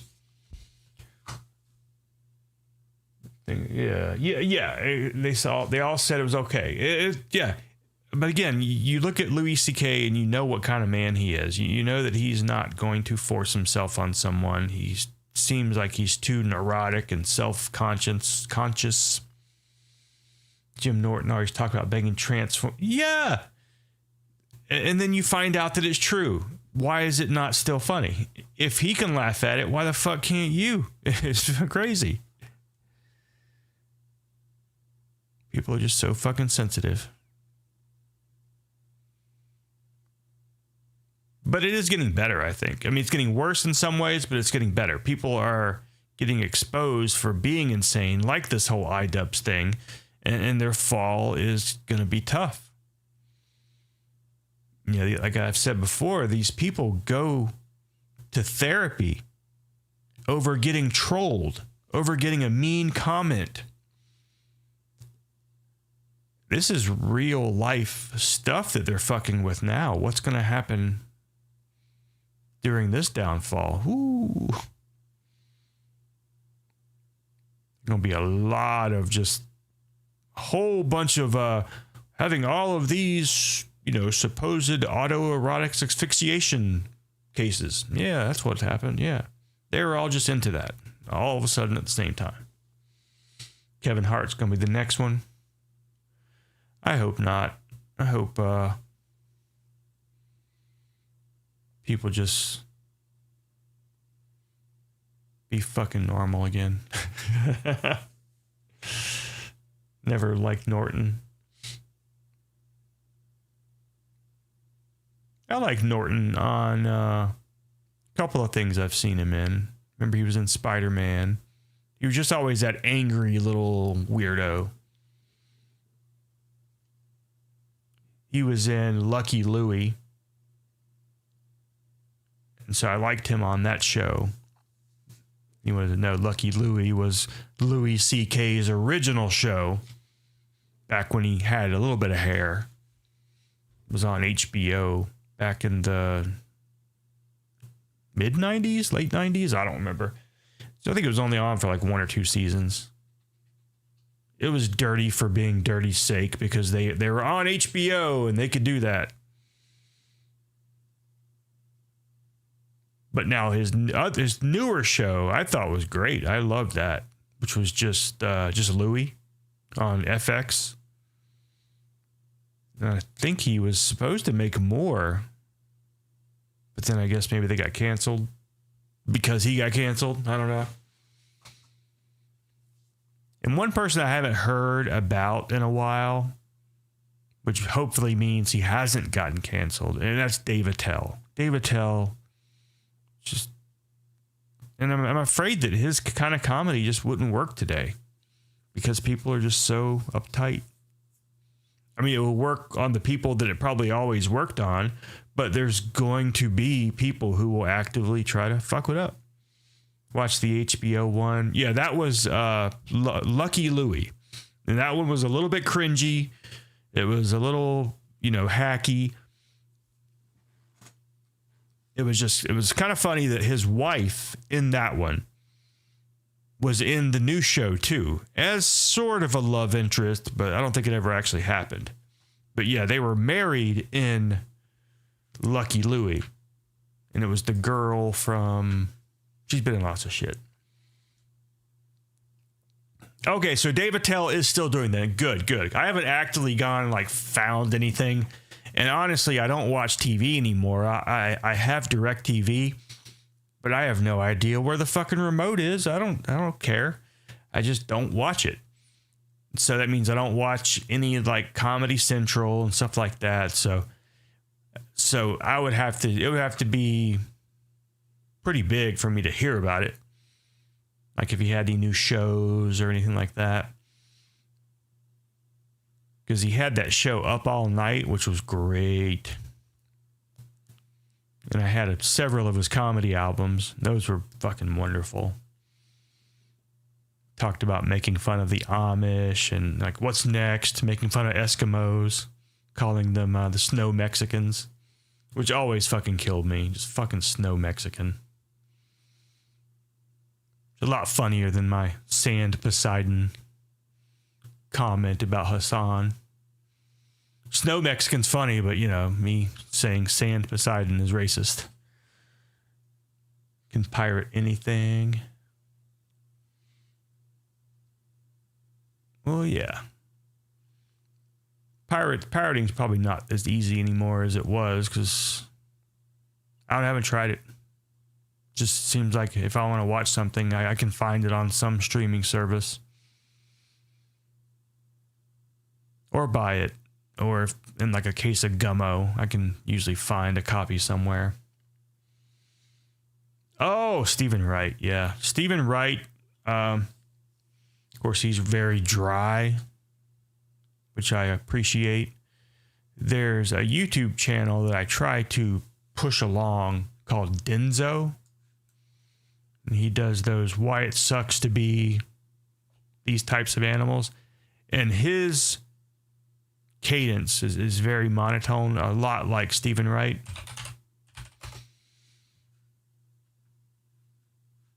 Yeah, like worst life to be born into, why it sucks to be born as a Komodo dragon, flying snake, saltwater crocodile. Let me think about which one would be the best one to watch. 10 minutes, 13, 15, 13, 8, 9, 8, 8, and 8.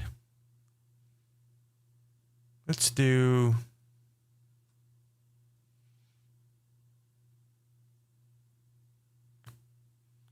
the horse. Couple more face plants, and soon enough you're wobbling around.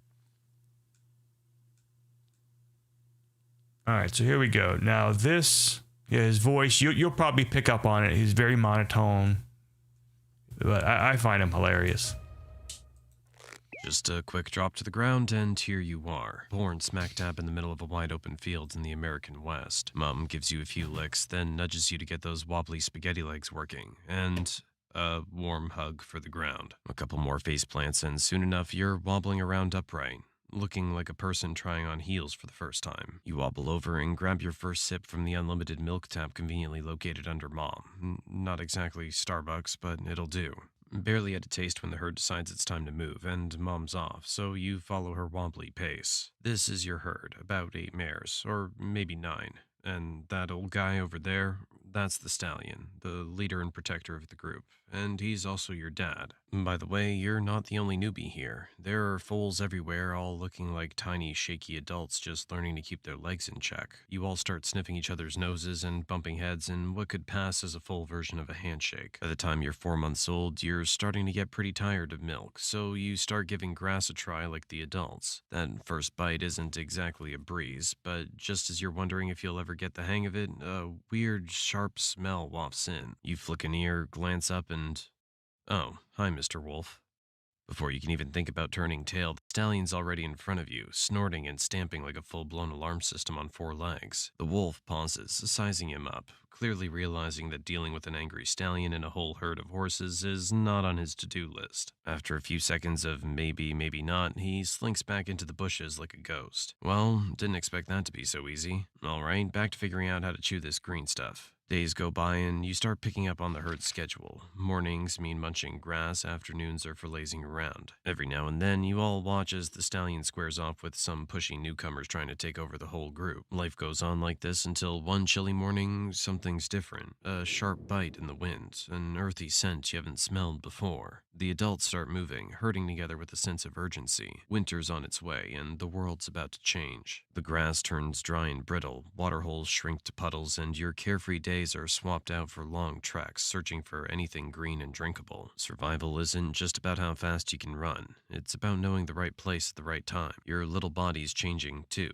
That soft fur you started with is growing tougher, thicker, and warmer. A cozy layer from nature to help you brace for the cold season. Or, let's be real, just to make things a bit less miserable, since this fur isn't exactly winter armor. The herds huddle close, pulling you and the other foals into the center to shield you from the biting chill whenever the wind picks up. Now it's better. You watch the older horses, hooves scraping through the snow to uncover the scraggly grass underneath. You give it a shot, pawing with your little hooves, and a bit of grass for the taking. It's not much, but it'll do. 2 years later, and you've officially entered your juvenile phase, but being grown up isn't quite what you expected. Life's starting to feel like a never-ending parade of kicks and shoves from the stallion. He's had just about enough of you and your buddies, too. As the only adult male in the herd, he's not thrilled about having a bunch of young colts coming of age around him. So you've got two choices. Take him on for control or hit the road. Alright, make your move. Good choice. Sometimes keeping all your limbs in one piece is the smartest option. You might as well say goodbye to your friend on the way out. Oh, never mind. He's already trailing along, kicking out just like you. Meanwhile, the young mares get to stay with the herd. Now it's just the two of you, trekking through the mountains and settling into your new bachelor lifestyle. Days are spent searching for food, facing off with wolves, and sometimes making a swift retreat. Then, one day, you stumble upon a herd of 5 other young stallions. Great, new friends. You join up and form a bachelor gang, and suddenly life's looking a lot more interesting. You all roam together, hunting for food, and every so often, fights break out within the group. Watching these scraps becomes the highlight of your day as you sit back learning a few fighting moves and keep yourself out of the fray, until you're big enough to take your fair share of knocks. This bachelor herd has a pecking order, and it's based on strength.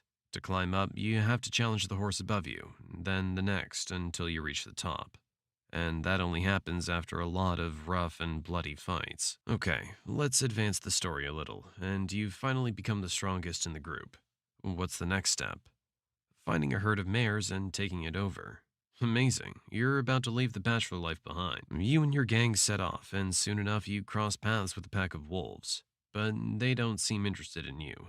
They're actually targeting a herd with only one male. It's much easier to take on a single stallion than a whole bachelor gang. Makes sense. You nod politely to each other and keep moving. Wait a minute. You're both after the same thing, a herd of mares. Things just got interesting. You keep trekking over hills and endless plains. Oh, look there, a herd of mares ripe for the taking. Their stallion doesn't exactly look like he's in fighting shape, and your buddies are hyping you up. They know you're the strongest in the group, and they're ready to see you claim your prize. They're practically breaking out the popcorn as you warm up for the showdown. The stallion catches sight of you and knows what's up. Game on. In minutes, the duel kicks off. You're throwing hoof strikes and, when necessary, going in with teeth. Oh, right, he's got teeth too. Ow, that stings. The fight drags on until you've had enough, usually about 5 minutes of back and forth. Nice try. Your crew are sizing up the other stallion's strength based on how you're holding up. Since you're the strongest of the bunch, they know their chances are slim if you're struggling. You head back to the group, covered in bruises and scratches. Close one, apparently. After a bit of recovery, you go after another stallion you find on the way. And, yep, round 2 of bruises. Turns out claiming a herd isn't as easy as it sounds. It's a game of attempts and setbacks. You remember watching your old leader go through this until he finally won a herd. So each scar from these battles just toughens you up, makes you sharper. Winter's here and the landscape shifts. Food becomes scarce, your fur thickens, and thoughts of sparring with other stallions takes a back seat to survival. You and your crew wander for miles, scouring for anything edible and drinkable. When the biting cold hits, you find shelter near cliffs, huddling up to stay warm. This goes on until spring finally returns. The heavy winter coat starts to shed, and your herd mates return to their sparring routines. As for you, it's back to the hunt for a stallion with some lovely mares to win over. By age 5, you finally succeed, defeating a stallion and claiming his mares and their young for yourself. Nice, now you're the new stallion. Your old group breaks up, with the strongest taking the lead in your place. Welcome to your new life, with all new challenges. Now you're the one fending off wolves. Having all these mares doesn't come without a cost. You raise your hooves and fend off wolves one by one, thanks to all the skills you honed in past fights. They finally back off, giving you a moment's peace before you guide the herd to a safe spot with enough grass. This new life as lead stallion isn't quite the glamorous gig you imagined. Protecting, finding food, guiding, and fighting. Lots of fighting.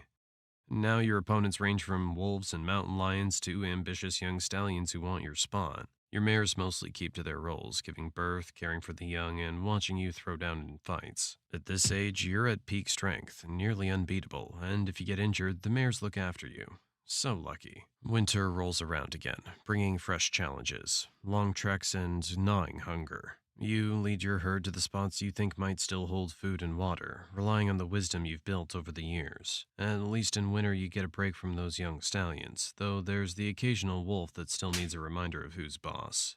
You've got this routine down by now. By age 12, you've fought more battles than you can count and roamed these plains so often you know every inch. You're starting to feel it though. Your muscles ache and you're slowing down. But no one cares, you've still got to fight. This might be your last showdown. A young stallion stands before you, brimming with energy and ambition, his gang cheering him on. No sweat, you've got the... Oh, well, that was quick. Just like that, you're defeated. The mares are gone without so much as a goodbye. How's that for gratitude? Now, for the first time, you're truly alone, wandering the same plains you once ruled with your herd. After years of protecting them, you're left hoping you can protect yourself. Winter's here. This time, I'm not so sure your body can take the biting cold, but let's find out. You push forward alone through the freezing winds, scaling mountains in search of anything green. You've got a bit of fat stored from the last seasons.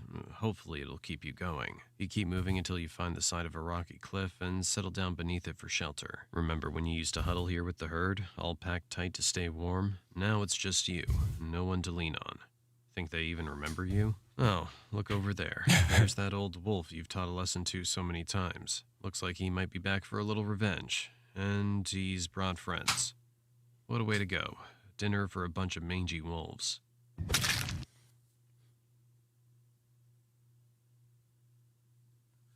So yeah, that is... What is it? Dyson Denso.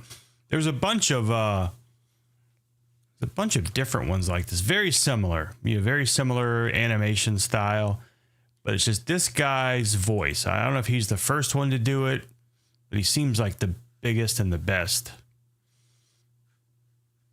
The good shit. Let me see. We'll look at one more, maybe a short one. Let's see, lives like shit, giant anaconda. It's the one where you get pooped out. Yeah, this one's shocking speed, and you slip into life from the comfort of your mother's body, born live into the dense, warm, humid air of the Amazon. Your mom leaves you the moment she pushes you out, not seeing the difference between giving birth and pooping. You and your siblings scatter in all directions, and the jungle doesn't care that you're new here. He was a great sibling anyway. At the moment, you're only a couple of feet long, and honestly, kind of cute. Jaguars, caimans, and even large birds would find a meal like you irresistible, but you know how to disappear. In the river, you blend in with the brown, murky current, slipping unnoticed beneath the surface. It feels almost fun, but playing in the water makes you hungry, so it's time to get serious. Your senses, though still developing, are already sharp enough to pick up movement in the water. You notice a small fish darting by, a perfect target. You freeze, letting the current carry you, getting closer and closer. Your jaws clamp down with shocking speed, and your first kill is yours. It's a tiny victory, but a victory nonetheless. The first of many. You want to grow fast. Out here, survival is all about getting big, strong, and sneaky. Speaking of sneaky, have you noticed your skin yet? Look at that. A beautifully patterned mix of green and brown, nature's perfect camouflage. Whether you're slinking through the murky water or blending into the dense underbrush, no one can see you coming. You're practically invisible. That's your first real advantage in this wild place. It's not much now, but it'll come in handy once you're ready to hunt something a little more challenging. For now, though, you stick to the basics. You spend your days slithering through the rivers and swamps, mostly keeping to the water where you feel safe. Your eyes and nostrils stay just above the surface as you gently slide through, waiting for an unsuspecting snack to wander a little too close. As you rest just below the surface, you spot a tasty target, a small rodent, foolish enough to venture right up to the water's edge. You wait, patiently, and then you strike with lightning speed, wrapping your coils around it, squeezing tight until it's over. Dinner served. Not bad. You've entered the juvenile phase of your life and things are starting to get interesting. You're bigger now, faster and stronger. And your prey? Well, you've moved up in the world. Small frogs and fish just don't cut it anymore. Now you've got your eyes on something more substantial, like capybaras. Yeah, the world's largest rodents on your menu now. Whew, that was close.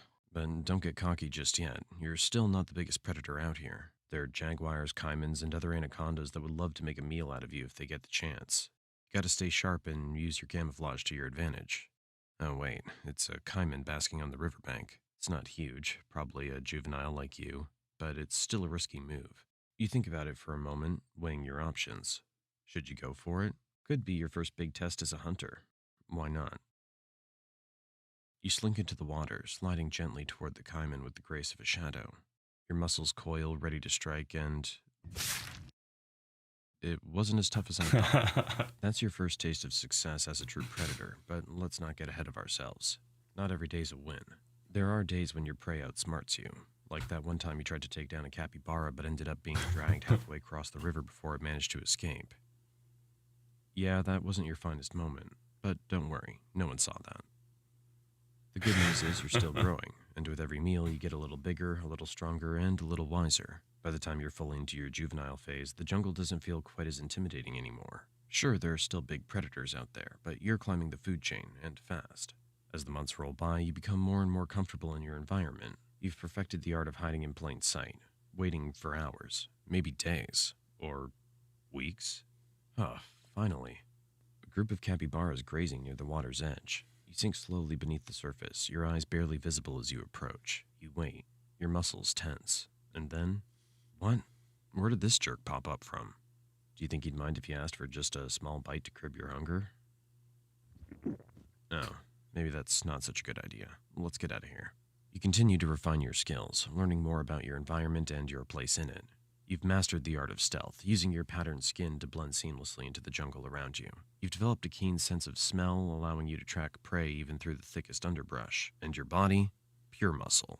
At this point, you're no longer just a juvenile anaconda. You're approaching adulthood. You've reached a size that commands respect, or at least some healthy fear from most of the creatures in this territory. At over 15 feet long and still growing, you're a true force to be reckoned with. No more small-time snacks for you. You've graduated to bigger prey. And by bigger, we're talking deer, wild pigs, and even the occasional caiman that dares to cross your path. As you grow, the jungle becomes more crowded, and you need a place to call your own. It's time to search for a territory, a safe space where you can hunt, rest, and hunt. You slither through the dense jungle, exploring every corner, crossing rivers, climbing over fallen logs, and you need to find a secluded area, somewhere near water, with plenty of prey but far from other predators. After days of searching, you find the perfect spot, a quiet stretch of river hidden beneath a canopy of trees. And now in this one, he does something that he does in a lot of the videos when he sort of switches roles. When he talks, he then goes from this male to a female and then continues the story on from the point of view. Most of the time, these animals, the males, they do all this stuff just to breed. Then they just go and just live their life afterwards. Perfect territory. You mark the area with your scent, claiming it as your own. This is where you'll live out the next chapter of your life. And speaking of the next chapter, it's time for something new. Mating. It's not just about survival anymore. Now it's about passing on your genes. As mating season arrives, you begin to pick up the scent of a potential mate nearby. You follow the trail, slithering through the thick jungle and dense swamp until you find another anaconda, a female. What a beauty. The courtship begins. It's a slow, winding dance as the two of you coil around each other. For hours, you move together in a mesmerizing spiral until finally the deed is done. The female will carry out your legacy. Several months later, as a female, you find a secluded area to give birth. You don't lay eggs like many other snakes. Instead, you give birth to live young. Between 20 to 40 baby anacondas will enter the world, much like you did years ago. But your job's done. You leave, never to see the offspring, knowing that most of them won't survive their first year. Honestly, there's no real difference between giving birth and pooping for an anaconda. In both cases, I'm not sure. It does look like the stream is dropping frames. That's shit. Oh, god damn it. Yep.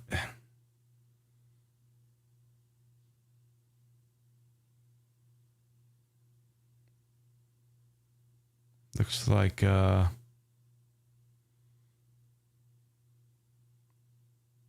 it's having a spot of trouble.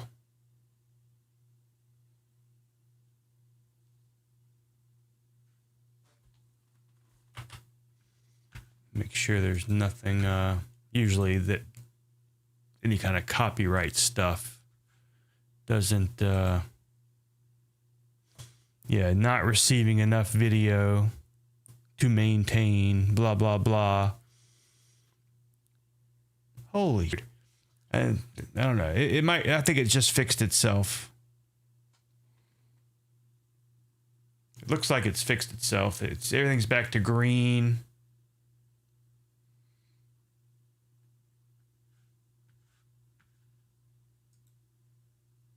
Yeah, maybe we'll finish up. It's only 2 more minutes. Just pushing something out and leaving it behind. Anyway. It basically just went back to the mom pooping out the babies and not being a big difference between pooping and giving birth. Anyway, let's get back to some fun now. As you grow older and bigger, your body starts to feel the wear and tear of years spent hunting and surviving. You're still strong, there's no doubt about that, but you're not as fast as you once were.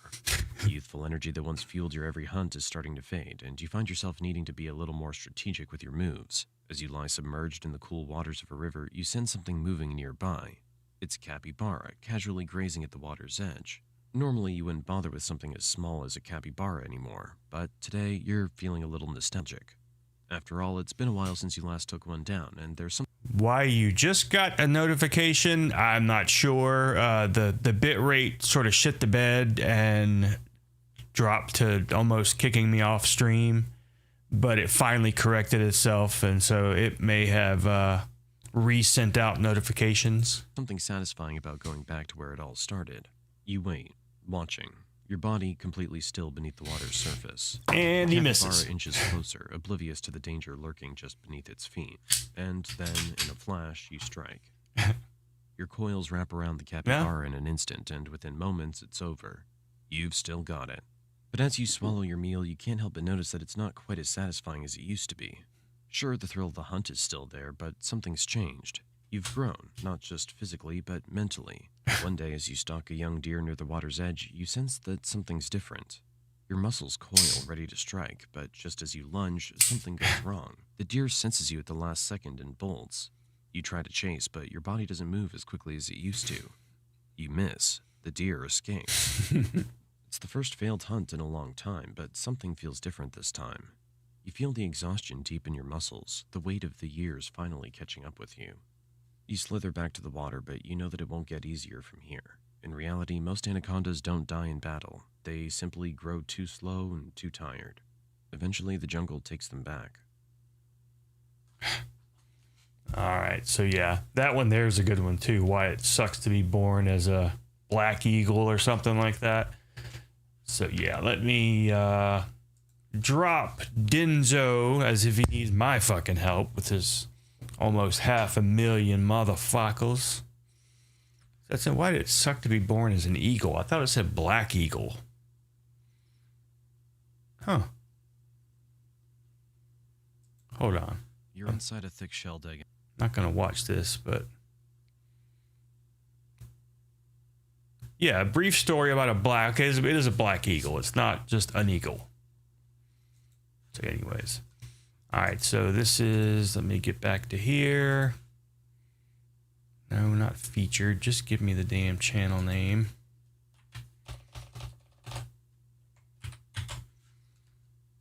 Anyways, this is Denzo. If you liked what you saw, hopefully he will make more. He doesn't have a whole lot of videos. He's only got 11. His most recent one is from only 2 weeks ago. A month ago, 2 months ago, 3 months, 4 months, 6 months. I'm sure these things take time, too, to make. So, yeah. All right, guys.